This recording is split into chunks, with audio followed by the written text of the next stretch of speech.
ಅಷ್ಟಮಸ್ಕಂದ ಕುರಿತಾಗಿ ಪ್ರವಚನವನ್ನು ನೀಡುತ್ತಾ ಇದ್ದಾರೆ. ಇವತ್ತು ಮಂಗಲ ಪ್ರವಚನವನ್ನು ನೀಡಲು ಬಂದಿರುವಂತಹ ವಿದ್ವಾನ್ ರಘುಪ್ರೇಮಾಚಾರ್ಯ ಇವರಿಗೆ ಪರ್ಯಾಯ ಶ್ರೀ ಸೋದೇವ ವಾದಿರಾಜ ಮಠದ ಪರವಾಗಿ ಹೃತ್ಪೂರ್ವಕ ಸ್ವಾಗತವನ್ನು ವಹಿಸ್ತಾ, ಈ ಜ್ಞಾನಯಜ್ಞಕ್ಕೆ ಶ್ರೋತೃಗಳಾಗಿರುವಂತಹ ಎಲ್ಲ ಭಕ್ತವರ್ಗ ಕೂಡ ಶ್ರೀವರ ಮಠದ ಪರವಾಗಿ ಸ್ವಾಗತವನ್ನು ವಹಿಸ್ತಾ ಆಚಾರ್ಯರಲ್ಲಿ ಪ್ರಾರ್ಥನೆ ಮಾಡ್ತೇನೆ, ತಮ್ಮ ಪ್ರವಚನವನ್ನು ನಡೆಸಿಕೊಡಬೇಕು ಅಂತ ಕೇಳಿಕೊಳ್ಳುತ್ತೇನೆ.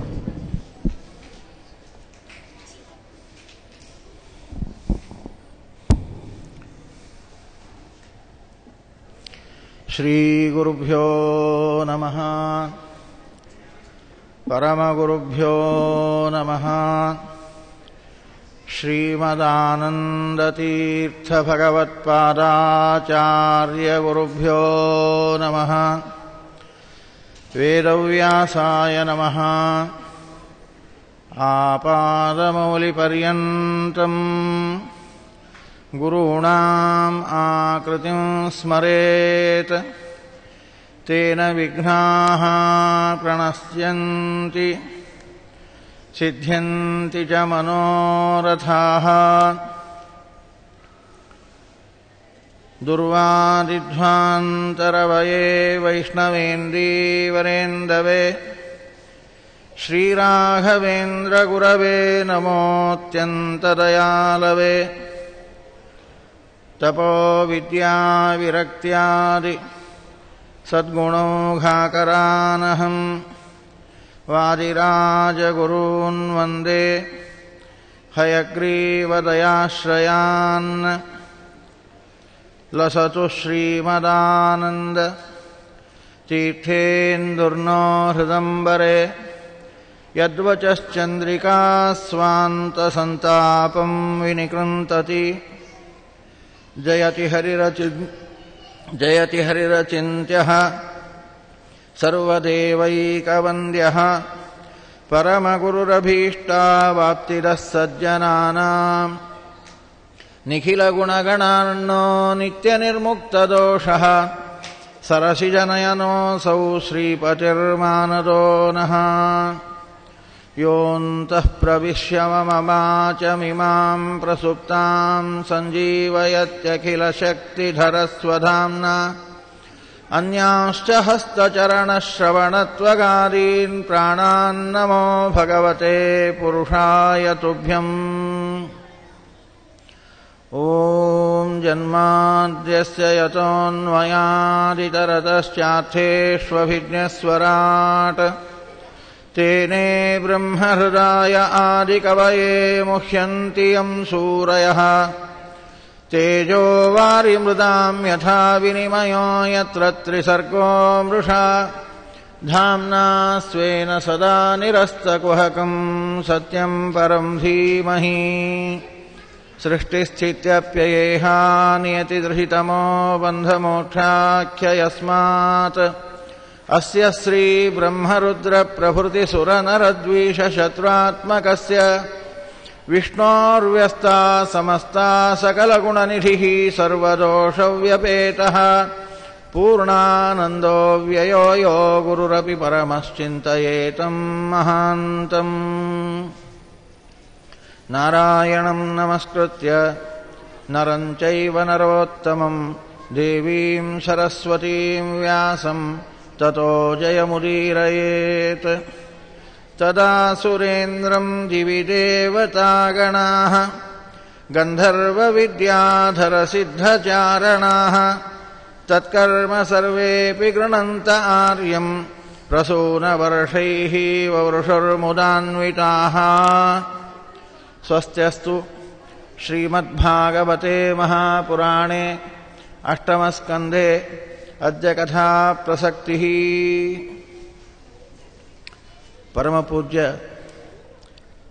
ಪರ್ಯಾಯ ಪೀಠಾರೂಢರಾದ ಶ್ರೀಪಾದಂಗಳವರ ಚರಣಕಮಲಗಳಲ್ಲಿ ಅನಂತ ಸಾಷ್ಟಾಂಗ ನಮಸ್ಕಾರಗಳನ್ನು ಸಮರ್ಪಣೆ ಮಾಡ್ತಾ, ಅವರ ಆಜ್ಞೆಯಂತೆ ಅಷ್ಟಮಸ್ಕಂದದ ಉಳಿದ ಭಾಗವನ್ನು ಇಂದು ಅನುವಾದ ಮಾಡಲಿದ್ದೇನೆ. ಶ್ರೀ ಶುಕಾಚಾರ್ಯರು ಪರೀಕ್ಷಿತ ರಾಜನನ್ನು ಕುರಿತು ವಾಮನಾವತಾರದ ಕಥೆಯನ್ನು ಹೇಳ್ತಾ ವಾಮನ ಬಲಿಚಕ್ರವರ್ತಿಯ ಆ ಯಜ್ಞಶಾಲೆಯನ್ನು ಕುರಿತು ಬಂದು ಅವನಿಂದ ಪೂಜಿತನಾಗಿ ತನ್ನ ಪಾದದಿಂದ ಪರಿಮಿತವಾದ 3 ಪಾದ ಭೂಮಿಗಳನ್ನು ಕೇಳಿದಾಗ ಶುಕ್ರಾಚಾರ್ಯರು ಬೇಡ ಅಂತ ಅನೇಕ ವಿಧವಾದ ಉಪಾಯಗಳಿಂದ ಸಮರ್ಥನೆ ಮಾಡಿದರೂ ಕೂಡ ಸತ್ಯ ಪರಿಪಾಲನೆಗೆ ಸಿದ್ಧನಾಗಿರತಕ್ಕಂತಹ ಬಲಿಚಕ್ರವರ್ತಿ ತಾನು ವಾಮನನಿಗೆ ಅವನ ಪಾದ ಪರಿಮಿತವಾದ 3 ಪಾದ ಭೂಮಿಯನ್ನು ದಾನ ಕೊಡ್ತೇನೆ ಅಂತ ಸಂಕಲ್ಪ ಮಾಡಿದಾಗ ದೇವತೆಗಳು ಸಂತೋಷಪಟ್ಟು ಪುಷ್ಪವೃಷ್ಟಿಯನ್ನು ಮಾಡಿದರಂತೆ, ದುಂದುಭಿಗಳನ್ನು ಮೊಳಗಿಸಿದರಂತೆ. ತದ್ವಾಮನಂ ರೂಪಮವರ್ಧತಾದ್ಭುತಂ ಹರೇರನಂತಸ್ಯ ಗುಣತ್ರಯಾತ್ಮಕಂ ಭೂಃ ಖಂ ದಿಶಃ ದ್ಯೌಃ ವಿವರಾಃ ಪಯೋಧಯಃ ತಿರ್ಯಂಗೃತೆ ವರುಷಯೋ ಯದಾಸನ್. ಯಾವಾಗ್ಗೆ ಬಲಿಚಕ್ರವರ್ತಿ ನಿನ್ನ ಪಾದ ಪರಿಮಿತವಾದ 3 ಪಾದ ಭೂಮಿಯನ್ನು ಕೊಡ್ತೇನೆ ಅಂತ ಸಂಕಲ್ಪ ಮಾಡಿದನೋ ಅದೇ ಕ್ಷಣದಲ್ಲಿ ವಾಮನನ ರೂಪ ಅದ್ಭುತವಾಗಿ ಬೆಳೆಯಿತಂತೆ. ತ್ರಿವಿಕ್ರಮನಾಗಿದ್ದಾನೆ. ಭೂಲೋಕವನ್ನು, ದೇವಲೋಕವನ್ನು, ಸುವರ್ಲೋಕ, ಸ್ವರ್ಗಲೋಕ ದಾಟಿ ಆ ಪಾದ ಬೆಳೆಯತಕ್ಕಂಥದ್ದಾಗಿದೆ. ಒಂದು ಪಾದದಿಂದ ಅಖಂಡ ಭೂಮಂಡಲವನ್ನೇ ವ್ಯಾಪಿಸಿಬಿಟ್ಟಿದ್ದಾನೆ. ಮತ್ತೊಂದು ಪಾದ ಊರ್ಧ್ವಲೋಕವನ್ನು ಕುರಿತು ಹೋಗಿ ಸತ್ಯಲೋಕದವರೆಗೆ ಹೋಗಿರತಕ್ಕಂತಹದ್ದಾಗಿದೆ ಅಂತೆ. ಅದ್ಭುತವಾದ ಭಗವಂತನ ರೂಪವನ್ನು ನೋಡ್ತಾನೆ ಬಲಿಚಕ್ರವರ್ತಿ. ತದ್ವಿಷ್ಣೋ ಪಾರಮಂ ಪದಂ ಸದಾ ಪಶ್ಯಂತಿ ಸೂರಯಾಃ. ವೇದ ಪುರುಷ ಹೇಳ್ತಾನೆ, ಸಮೂಢಮಸ್ಯ ಪಾಂಸುರೇ. ಇಷ್ಟು ಅದ್ಭುತವಾದ ಇಡೀ ಬ್ರಹ್ಮಾಂಡ ಆ ಪಾದದಲ್ಲಿ ಒಂದು ಧೂಳಿನಂತೆ ತಾನು ಕಾಣಿಸ್ತಾ ಇದೆ. ಇಷ್ಟು ಅದ್ಭುತವಾದ ಆ ತ್ರಿವಿಕ್ರಮನ ಪಾದವನ್ನು ನೋಡುತ್ತಾ ಇದ್ದಾನೆ ಬಲಿಚಕ್ರವರ್ತಿ. ಆಶ್ಚರ್ಯ ಪಡ್ತಾ ಇದ್ದಾನೆ, ಆನಂದ ಪಡುತ್ತಾ ಇದ್ದಾನೆ. ಅದೇ ಸಮಯದಲ್ಲಿ ಆ ಪಾದ ಬ್ರಹ್ಮಾಂಡ ಖರ್ಪರಕ್ಕೆ ತಾಕಿದಾಗ ಬ್ರಹ್ಮಾಂಡ ಖರ್ಪರ ಸೀಳಿ ಹೊರಗಿನ ಆವರಣದಲ್ಲಿರತಕ್ಕಂತಹ ನೀರು ಒಳಗಡೆಗೆ ಪ್ರವೇಶ ಮಾಡಿದಾಗ ಬ್ರಹ್ಮದೇವರು ಕಮಂಡಲಿನಲ್ಲಿ ಆ ನೀರನ್ನು ಹಿಡಿದು ತ್ರಿವಿಕ್ರಮದೇವರ ಪಾದಪೂಜೆಯನ್ನು ಮಾಡತಕ್ಕಂಥವರಾಗಿದ್ದಾರಂತೆ.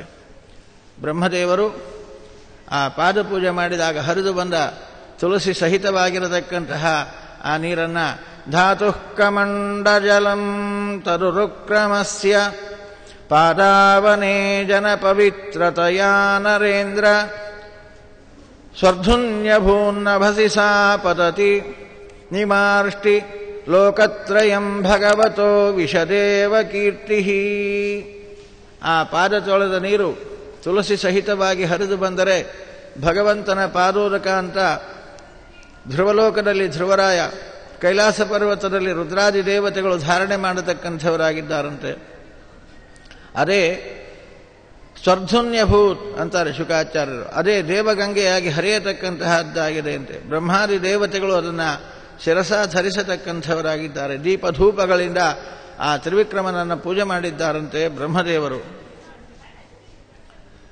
ಈ ಸಮಯದಲ್ಲಿ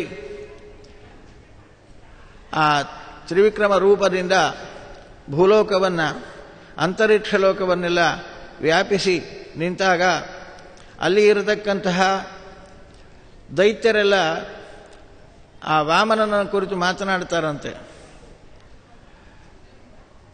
ಇದು ಅನ್ಯಾಯ. ಯಾವ ಪಾದ ದಾನ ಕೇಳುವಾಗ ಯಾವ ಪಾದ ಇತ್ತು, ದಾನ ಕೊಟ್ಟ ಮೇಲೆ ಅಳದ ಪಾದ ಯಾವುದು? ಅನ್ಯಾಯ ಅಲ್ಲ ಏನಿದು ಅಂತ ಗಲಾಟೆ ಮಾಡಿದರಂತೆ ಆ ದೈತ್ಯರೆಲ್ಲರೂ ಕೂಡ. ವಿಷ್ಣು ಯಾವಾಗಲೂ ಇವನು ಹೀಗೆ ಮೋಸ ಮಾಡುವವ, ಕೈಗೆ ಸಿಗೋದಿಲ್ಲ. ಇವತ್ತು ಸಿಕ್ಕಿದ್ದಾನೆ, ಹೊಡೀರಿ, ಬಡೀರಿ, ಕಟ್ಟಿ ಹಾಕ್ರಿ, ಹೀಗೆಲ್ಲ ದೈತ್ಯರು ಗಲಾಟೆ ಮಾಡುತ್ತಾ ಇರುವಾಗ ಆಯುಧಗಳನ್ನು ಹಿಡಿದು ಯುದ್ಧಕ್ಕೆ ಉದ್ಯುತರಾಗಿರತಕ್ಕಂತಹ ಸಂದರ್ಭದಲ್ಲಿ ನಂದ, ಸುನಂದ, ಜಯ, ವಿಜಯ, ಪ್ರಬಲ, ಬಲ ಮೊದಲಾಗಿರತಕ್ಕಂತಹ ದ್ವಾರಪಾಲಕರು ಅವರನ್ನು ಹೊಡೆದೋಡಿಸ್ತಾ ಇದ್ದಾರಂತೆ. ಆ ಸಮಯದಲ್ಲಿ ಬಲಿಚಕ್ರವರ್ತಿ ತನ್ನ ಎಲ್ಲ ಆ ದೈತ್ಯ ಸಂಕುಲವನ್ನು ಕುರಿತು ಮಾತನಾಡ್ತಾನಂತೆ. ಹೇ ವಿಪ್ರಚಿತ್ತೇ ಹೇ ರಾಹೋ ಹೇ ಹೇತೆ ಶ್ರೂಯತಾಂ ವಚಃ ಮಾ ಯುಧ್ಯತ ನಿವರ್ತಧ್ವಂ ನನಃ ಕಾಲೋಯಮರ್ಥಕೃತ್. ಹೇ ರಾಹೋ, ಹೇ ವಿಪ್ರಚಿತ್ತಿ, ಯಾರೂ ಗಲಾಟೆ ಮಾಡಬೇಡ್ರಿ. ಈ ದೇವತೆಗಳೆಲ್ಲ ಹೇಗೆ ನಿಂತಿದ್ದಾರೆ ನೋಡ್ರಿ ಧೈರ್ಯವಾಗಿ. ನಾನು ಒಂದು ಕಾಲಕ್ಕೆ ರಥ ಹತ್ತಿ ಮುತ್ತಿಗೆ ಹಾಕಬೇಕು ಸ್ವರ್ಗಲೋಕಕ್ಕೆ ಅಂತ ಹೋದಾಗ ಮುಖವನ್ನೂ ತೋರಿಸಲಿಕ್ಕೆ ಧೈರ್ಯ ಇಲ್ಲದೆ ಹೆದರಿ ಓಡಿ ಹೋದ ದೇವತೆಗಳು ಇಂದು ಧೈರ್ಯವಾಗಿ ನಿಂತಿದ್ದಾರೆ. ಯಾಕೆ ಗೊತ್ತಾ? ಪರಮಾತ್ಮ ಅವರ ಪಕ್ಷದಲ್ಲಿ ನಿಂತಿದ್ದಾನೆ. ಪರಮಾತ್ಮ ಯಾರ ಪಕ್ಷದಲ್ಲಿ ನಿಲ್ತಾನೋ ಅವರಿಗೆ ಜಯವಾಗತಕ್ಕಂಥದ್ದು. ಈಗ ಅವರಿಗೆ ಉನ್ನಾಹ ಕಾಲ. ನಾವೆಷ್ಟೇ ಪ್ರಯತ್ನ ಮಾಡಿದರೂ ಕೂಡ ನಮಗೆ ಜಯ ಆಗಲಾರದು.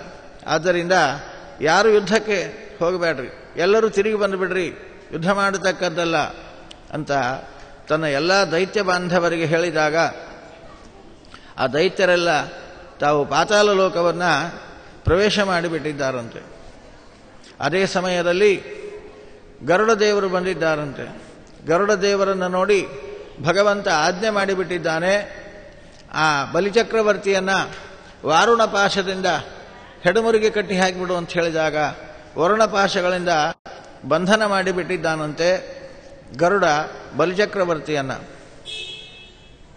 ಆಗ ತ್ರಿವಿಕ್ರಮ ದೇವರು ಬಲಿಚಕ್ರವರ್ತಿಯನ್ನು ಕುರಿತು ಮಾತನಾಡ್ತಾರಂತೆ. ಪದಾನಿ ತ್ರೀಣಿ ದತ್ತಾನಿ ಭೂಮೇರ್ಮಹ್ಯಂ ತ್ವಯಾಸುರ ದ್ವಾಭ್ಯಾಂ ಕ್ರಾಂತಾ ಮಹೀ ಸರ್ವ ತೃತೀಯಂ ಉಪಕಲ್ಪಯ ವಿಪ್ರಲಬ್ಧೋ ದದಾಮೀತಿ. ಬಲಿಚಕ್ರವರ್ತಿ ಬೇಕಾದ ಕೇಳಿಕೊಡ್ತೇನೆ. ಬಲಿಚಕ್ರವರ್ತಿ ಕೊಟ್ಟ ನಂತರದಲ್ಲಿ ಇನ್ನೊಬ್ಬರಲ್ಲಿ ಕೈ ಒಡ್ಡು ಹಾಗಿಲ್ಲ. ನಿನ್ನದು ಬಾಲಶ್ಯಮತಿ, ಮನೆಗೆ ಹೋಗಿ ಹಿರಿಯರನ್ನ ಕೇಳಿಕೊಂಬ. ಏನೆಲ್ಲ ಹೇಳಿದೆಲ್ಲ ಮಾರಾಯ, ನೀನು ನಾನು ಕೇಳಿದ ದಾನವನ್ನೇ ಪೂರ್ಣವಾಗಿ ಕೊಡ್ಲಿಕ್ಕಾಗದೇ ಇದ್ದೀರಿ. ನಾನು ಕೇಳಿದ್ದು ನನ್ನ ಪಾದದಿಂದ 3 ಪಾದ ಪರಿಮಿತವಾದ ಭೂಮಿಯನ್ನು, 1 ಪಾದದಿಂದ ಇಡೀ ಭೂಮಂಡಲವನ್ನು ವ್ಯಾಪಿಸಿಬಿಟ್ಟಿದ್ದೀನಿ, ಊರ್ಧ್ವಲೋಕವನ್ನು ವ್ಯಾಪಿಸಿಬಿಟ್ಟಿದ್ದೀನಿ.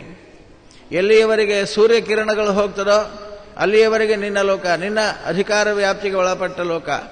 ಅದನ್ನೂ ದಾಟಿ ನನ್ನ ಪಾದ ವ್ಯಾಪ್ತಿ ನಿನಗೆ ತೋರಿಸತಕ್ಕಂಥವನಾಗಿದ್ದೀನಿ. ನೋಡು, ನೀನು ನನಗೆ ಸುಳ್ಳು ಹೇಳಿದ್ದೀರಿ. ಸುಳ್ಳು ಹೇಳಿದರೆ ನರಕಲೋಕವನ್ನು ಅನುಭವಿಸಬೇಕಾಗ್ತದೆ, ಸಿದ್ಧನಾಗು ನರಕಕ್ಕೆ ಅಂತ ಹೇಳಿದಾಗ ಬಲಿಚಕ್ರವರ್ತಿ ಗಾಬರಿ ಆಗಲಿಲ್ಲ ಅಂತಾರೆ ಶುಕಾಚಾರ್ಯರು. ಗಾಬರಿ ಪಡದೆ, ಯಾಕೆ ಅವ ಧಾರ್ಮಿಕ, ಸತ್ಯ ಪರಿಪಾಲನೆಯನ್ನು ಮಾಡಿರತಕ್ಕಂತಹ ಪರಮ ಪ್ರಾಮಾಣಿಕ. ಯಾರು ಪ್ರಾಮಾಣಿಕರೋ ಅವರಿಗೆ ಭಯ ಇರೋದಿಲ್ಲ, ಯಾವಾಗಲೂ ಕೂಡ ಧೈರ್ಯವಾಗಿ ಮಾತನಾಡ್ತಾನೆ ದೇವರ ಮುಂದೆ. ಬಲಿಚಕ್ರವರ್ತಿ ಬಿಭೇಮಿನಾಹಂ ನಿರಯಾತ್ ಪದಚ್ಯುತೋ ನ ಪಾಶಬಂಧಾತ್ ವ್ಯಸನಾತ್ ದುರತ್ಯಯಾತ್ ನೈಮಾರ್ಥಕೃಚ್ಛ್ರಾತ್ ಭವತೋ ವಿನಿಗ್ರಹಾತ್ ಅಸಾಧುವಾದಾತ್ ಭುಷಮುದ್ಭುಜೇ ಯಥಾ. ಭಗವಂತ, ನನ್ನನ್ನು ನರಕಕ್ಕೆ ಕಳಿಸ್ತೀನಿ ಅಂದ್ಯಲ್ಲ, ನನಗೇನು ಗಾಬರಿ ಇಲ್ಲ. ನನ್ನ ಹೆಡಮುರಿಗೆ ಕಟ್ಟಿ ಒಗೆದಿದ್ದೀಯಲ್ಲ, ನನಗೇನು ಅದರಿಂದ ಗಾಬರಿ ಇಲ್ಲ. ನನ್ನ ಸರ್ವಸ್ವವನ್ನು ಅಪಹಾರ ಮಾಡಿದಿ, ಸ್ಥಾನವನ್ನು, ಅಧಿಕಾರವನ್ನು, ಐಶ್ವರ್ಯವನ್ನು, ಸಂಪತ್ತನ್ನು, ಒಡೆತನವನ್ನು ಎಲ್ಲವನ್ನ ಕಿತ್ತಿಕೊಂಡು ನನಗೇನು ಗಾಬರಿ ಇಲ್ಲ. ಆದರೆ ಒಂದಕ್ಕೆ ಮಾತ್ರ ನಾನು ಗಾಬರಿ ಪಡ್ತೀನಿ. ಯಾವುದಕ್ಕೆಂದರೆ ನಾನು ಸುಳ್ಳು ಹೇಳಿದೆ ಅಂದೆಯಲ್ಲ, ಅದಕ್ಕೆ ನಾನು ಗಾಬರಿ ಆಗ್ತಾ ಇದ್ದೀನಿ. ನಾನು ಸುಳ್ಳು ಹೇಳಿಲ್ಲ ಸ್ವಾಮಿ. ಸುಳ್ಳು ಹೇಳಬೇಕು ಅಂತ ನನಗಿದ್ದಿದ್ದರೆ ನನ್ನ ಗುರುಗಳಾದ ಶುಕ್ರಾಚಾರ್ಯರ ಮಾತು ಕೇಳಿ ಆಗಲೇ ನಾನು ಕೊಡೋದಿಲ್ಲ ಅಂತ ಸುಳ್ಳು ಹೇಳಿಬಿಡ್ತಿದ್ದೆ. ಆದರೆ ಸುಳ್ಳು ಮಾತನಾಡಬಾರದು ಅನ್ನೋ ಕಾರಣಕ್ಕೇನೆ ನಾನು ದಾನ ಸಂಕಲ್ಪ ಮಾಡಿದ್ದೀನಿ. ಅದನ್ನು ಸುಳ್ಳು ಹೇಳಿನಿ ಅಂತ ಮಾತ್ರ ಹೇಳಬೇಡ. ನಾನು ಸುಳ್ಳು ಹೇಳಿಲ್ಲ ಸ್ವಾಮಿ. ಹಾಗಾದರೆ 3 ಪಾದಗಳನ್ನು ದಾನ ಮಾಡ್ತೀನಿ ಎಂದಲ್ಲಪ್ಪ. 3 ಪಾದ ಪರಿಮಿತವಾದ ಭೂಮಿಯನ್ನು 2 ಪಾದಕ್ಕೆ ಸರಿ ಹೋಯಿತು. ನಿನ್ನ ಭೂಲೋಕ, ಭೂಲೋಕ, ಸ್ವರ್ಗಲೋಕ 3 ಲೋಕವನ್ನು 2 ಪಾದದಿಂದ ವ್ಯಾಪಿಸಿ ಬಿಟ್ಟಿದ್ದೀನಿ.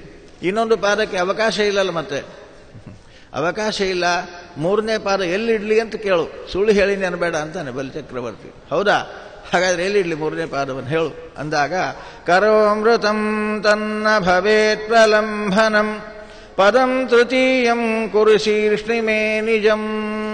ಸ್ವಾಮಿ, ಈ ಭೂಲೋಕ, ಈ ಭೂಲೋಕ, ಸ್ವರ್ಗಲೋಕ, 3 ಲೋಕದ ರಾಜ, ಈ 3 ಲೋಕ ನಂದು ನಂದು ನಂದು ಅಂತ ಅಭಿಮಾನದಿಂದ ಎದೆತಟ್ಟಿಕೊಳ್ತಾ ಇದ್ದೆ. ಇದೆಲ್ಲರೂ ನಿನ್ನದು ಅನ್ನೋದನ್ನು ನಿನ್ನ ವ್ಯಾಪ್ತಿಯಿಂದ ತೋರಿಸತಕ್ಕಂಥವನಾದಿ. ಇನ್ನು ನನಗೆ ಅಭಿಮಾನ ಉಳಿದದ್ದು ಒಂದರಲ್ಲಿ ಮಾತ್ರ, ಈ ಶರೀರದಲ್ಲಿ. ಆದ್ದರಿಂದ ಕರಮೃತಂ, ಆ ಮೂರನೇ ಪಾದವನ್ನು ಏಕೋ ನನ್ನನ್ನೇ ನಿನಗೆ ಒಪ್ಪಿಸಿಬಿಟ್ಟಿದ್ದೀನಿ, ಈ ತಲೆ ಮೇಲಿಟ್ಬಿಡು ಅಂತ ತನ್ನನ್ನೇ ತಾನು ಒಪ್ಪಿಸಿಕೊಂಡು ಬಿಟ್ಟಿದ್ದಾನಂತೆ ವಾಮನ ದೇವರಿಗೆ. ವಾಮನ ದೇವರು ಸಂತೋಷಪಟ್ಟಿದ್ದಾರೆ ಅವನ ಅಭಿಪ್ರಾಯವನ್ನು ಕೇಳಿ.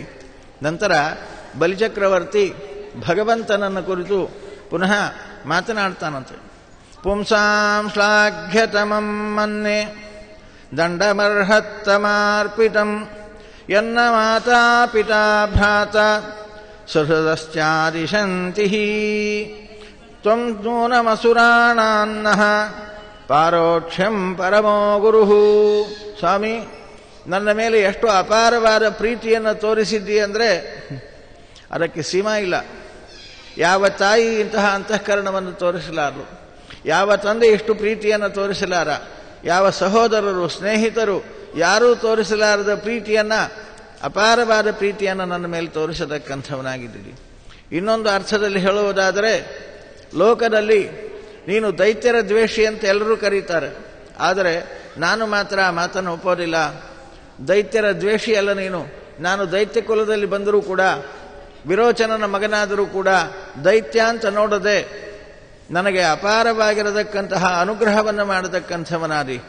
ಸಾಕ್ಷಾತ್ ಪರಮೋ ಗುರುಹು ಅಂತಾನೆ, ನನಗೆ ಗುರುಸ್ಥಾನದಲ್ಲಿದ್ದು ಅನುಗ್ರಹ ಮಾಡತಕ್ಕಂಥವನಾದಿ. ಸಾಮಾನ್ಯವಾಗಿ ಲೋಕದಲ್ಲಿ ಗುರುಗಳು ತತ್ವಜ್ಞಾನವನ್ನು ಉಪದೇಶ ಮಾಡಬಹುದು, ಆದರೆ ಜ್ಞಾನವನ್ನು ಅನುಭವಕ್ಕೆ ತಂದು ಕೊಡಲಿಕ್ಕಾಗೋದಿಲ್ಲ ಗುರುಗಳಿಗೆ. ಆದರೆ ನೀನು ಕೇವಲ ಜ್ಞಾನ ಉಪದೇಶ ಮಾಡದೆ ಸರ್ವಸ್ವ ನನ್ನ ವ್ಯಾಪ್ತಿಗೆ ಒಳಪಟ್ಟಿರತಕ್ಕಂಥದ್ದು ಅನ್ನುವುದನ್ನು ಕಣ್ಣಿಗೆ ತೋರಿಸಿ ಅನುಭವಕ್ಕೆ ತಂದು ಕೊಡತಕ್ಕಂಥವನಾಗಿದ್ದೀರಿ. ಆದ್ದರಿಂದ ಪರಮಗುರು ನನಗೆ ನೀನಾಗಿರತಕ್ಕಂಥವನಾಗಿದ್ದೀರಿ. ಸರ್ವಸ್ವವು ನಿನ್ನ ಅಧೀನವಾಗಿರತಕ್ಕಂಥದ್ದು ಅನ್ನುವ ಅನುಭವವನ್ನು ನನಗೆ ಕೊಟ್ಟು, ನನ್ನ ತಾತನಾಗಿರತಕ್ಕಂತಹ ಪ್ರಹ್ಲಾದರಾಜರು ಈಶಾವಾಸ್ಯಮಿದಂ ಸರ್ವಂ, ಇಡೀ ಬ್ರಹ್ಮಾಂಡವೇ ಭಗವಂತನ ಮನೆ, ಇದೆಲ್ಲವೂ ಭಗವಂತನಿಗೆ ಸಂಬಂಧಪಟ್ಟದ್ದು ಅನ್ನುವ ವಿಚಾರವನ್ನು ಬೇಕಾದಷ್ಟು ತಿಳಿಸಿ ಹೇಳಿದರು. ನನಗದು ತಲೆಯಲ್ಲಿ ಹೋಗಿರಲಿಲ್ಲ. ಇವತ್ತು ಇದೆಲ್ಲವೂ ನಿನ್ನ ಮನೆ, ನಿನ್ನ ಆವಾಸ ಭೂಮಿ ಎನ್ನುವುದನ್ನು ನನಗೆ ಅನುಭವಕ್ಕೆ ತಂದು ಕೊಟ್ಟಿರತಕ್ಕಂತಹ ಸಾಕ್ಷಾತ್ ಗುರು ನೀನಾಗಿರತಕ್ಕಂಥವನಾಗಿದ್ದೀರಿ ಅಂತ ಪರಮಾತ್ಮನನ್ನ ಸ್ತೋತ್ರ ಮಾಡ್ತಾನಂತೆ ಬಲಿಚಕ್ರವರ್ತಿ. ಕಿಂ ಜಾಯಯಾ ಸಂಶ್ರುತಿ ಹೇತುಭೂತಯ ಮರ್ತ್ಯಸ್ಯ ಗೇಹೈಃ ಕಿಮಿಷಾಯುಷೋ ವ್ಯಯಃ. ಯಾವ ಸಾಧನವನ್ನೂ ಮಾಡಿಕೊಳ್ಳದೆ ವ್ಯರ್ಥವಾಗತಕ್ಕಂತಹ ಆಯುಷ್ಯ, ನಮ್ಮ ಹಿಂದೆ ಬರದೇ ಇರತಕ್ಕಂತಹ ದ್ರವ್ಯ, ಇದ್ದು ಉಪಭೋಗಕ್ಕೆ ಬಾರದೇ ಇರತಕ್ಕಂತಹ ಸಂಪತ್ತು, ದುಷ್ಟ ಸಾಧನೆಗೆ ಕಾರಣವಾಗಿರತಕ್ಕಂತಹ ಹೆಂಡತಿ, ಇವೆಲ್ಲ ಲೌಕಿಕ ಸಂಸಾರಕ್ಕೆ ಕಾರಣವಾಗಿರತಕ್ಕಂತಹ ಇವುಗಳನ್ನು ಬಯಸುವುದಕ್ಕಿಂತ ಅಪಾರವಾದ ನಿನ್ನ ಪ್ರೀತಿಯನ್ನು ನನಗೆ ಕೊಟ್ಟು ನನಗೆ ಅನುಗ್ರಹ ಮಾಡತಕ್ಕಂಥವನಾದಿ.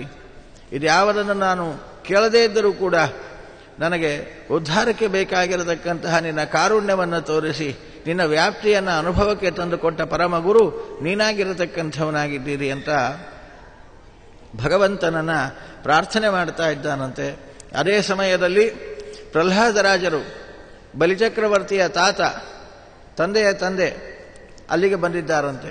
ತಮಿಂದ್ರಸೇನಃ ಸ್ವಪಿತಾಮಹಂ ಶ್ರಿಯ ವಿರಾಜಮಾನಂ ನಲಿನಾಯತೆ ಕ್ಷಣಂ.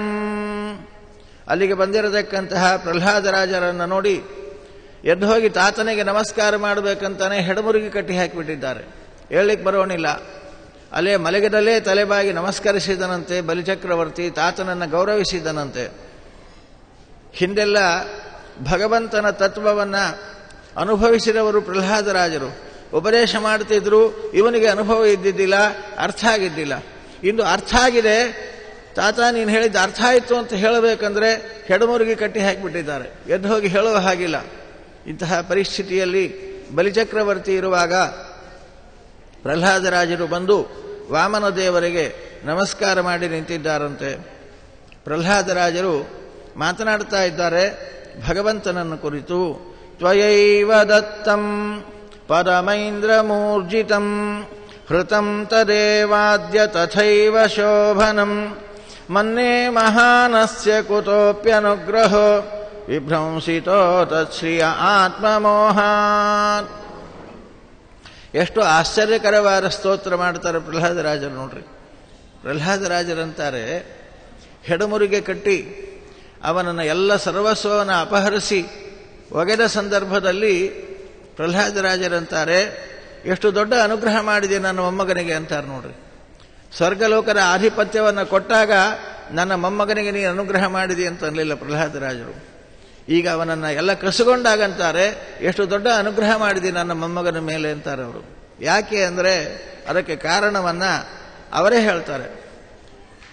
ಎಲ್ಲವನ್ನ ಈ ಬಲಿಚಕ್ರವರ್ತಿಯಿಂದ ಕಸಗೊಂಡಿ ಅಂತ ಹೇಳಬೇಕಾದ್ರೆ ಕಸಿದುಕೊಳ್ಳಿಕ್ಕೆ ಅದು ಯಾರದು? ಯಾರು ಕೊಟ್ಟದ್ದು? ಅದು ನಿನ್ನದೇ. ನೀನೇ ಅವನಿಗೆ ಅನುಗ್ರಹಿಸಿ ಕೊಟ್ಟದ್ದು. ನೀನು ಕೊಟ್ಟದ್ದನ್ನು ನೀನು ವಾಪಸ್ ಇಸಿಕೊಳ್ಳುವಾಗ ಇದು ಕಸಿಗೊಳ್ಳೋ ಪ್ರಶ್ನೆ ಏನು ಬಂತು ಅಂತಾರೆ ಪ್ರಹ್ಲಾದರಾಜರು. ಕೊಟ್ಟು ನೀನು ಕೊಟ್ಟದ್ದನ್ನು ಕಸಿದುಕೊಂಡು, ಕೊಟ್ಟದ್ದು ಯಾಕೆ ಕಸಿದುಕೊಂಡದ್ದು ಯಾಕೆ ಅಂದರೆ ನಮ್ಮ ಹುಡುಗ ಅಂತ ಕೊಟ್ಟು ಅದನ್ನು ದುರುಪಯೋಗಪಡಿಸಿಕೊಂಡ, ಕಸಿಕೊಂಡಿ, ಇಷ್ಟೇ ಅಂತಾರೆ ಪ್ರಹ್ಲಾದರಾಜರು. ಎಷ್ಟು ಸಲೀಸಾಗಿ ಮಾತನಾಡ್ತಾರೆ ನೋಡ್ರಿ. ಭಾಗವತರ ಜ್ಞಾನವೇ ಜ್ಞಾನ.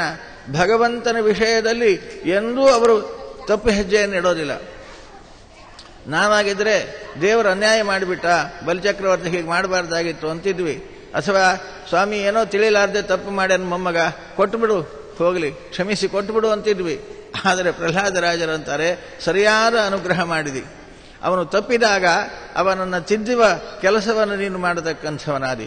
ನೀನು ಕೊಟ್ಟರೆ ನಿನ್ನದನ್ನ ತನ್ನದು ಅಂತ ಭಾವಿಸಿ ನಿನಗೆ ಬೇಕಾದ ಕೇಳಿಕೊಡ್ತೀನಿ ಅಂತ ನಿನಗೆ ಸವಾಲು ಹಾಕಿದೆ ಅಂತನಲ್ಲ ನನ್ನ ಮೊಮ್ಮಗ. ನಿನಗೆ ಬಾಲಿಶಮತಿ, ಮನೆಯಲ್ಲಿ ಕೇಳಿಕೊಂಡು ಬಾ, ಇನ್ನೊಮ್ಮೆ ಅವಕಾಶ ಕೊಡ್ತೇನೆ ಅಂತ ನಿನಗೆ ಮಾತನಾಡಿದನಲ್ಲ, ಹೀಗೆ ಮಾತನಾಡ್ಬೋದಾಗಿತ್ತ? ಆದ್ದರಿಂದಾಗಿ ಕೊಟ್ಟು ನೀನು ಅನುಗ್ರಹಿಸಿ ಅದನ್ನು ಸದುಪಯೋಗಪಡಿಸಿಕೊಳ್ಳಿಲ್ಲ. ದುರಹಂಕಾರದಿಂದ ನಿನ್ನ ಮುಂದೆನೇ ಕೆಟ್ಟದಾಗಿ ವರ್ತಿಸಿದ. ಆದ್ದರಿಂದಾಗಿ ಇಂದು ಕಸಿದುಕೊಂಡೇ ಅನುಗ್ರಹ ಮಾಡಿದಿ. ಅವನಿಗೆ ತಿಳುವಳಿಕೆಯನ್ನು ಕೊಡತಕ್ಕಂಥವನಾದಿ.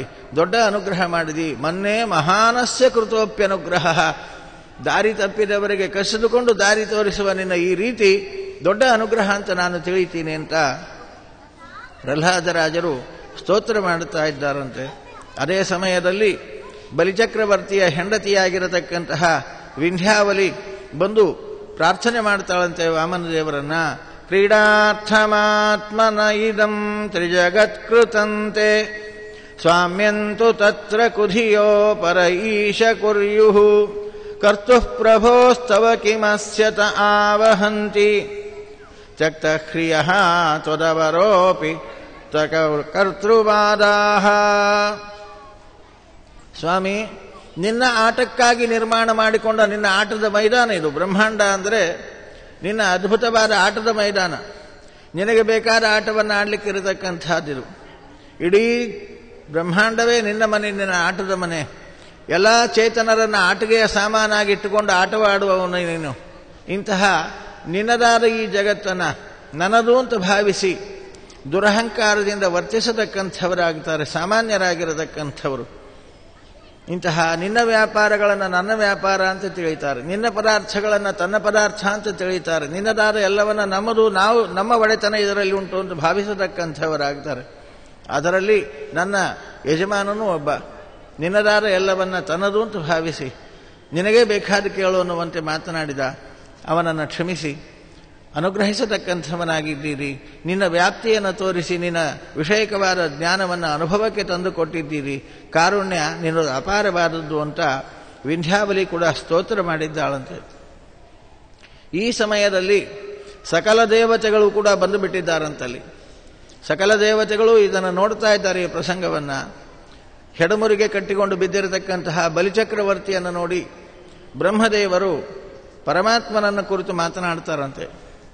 ಯತ್ಪಾದಯೋರಷಠಧೀ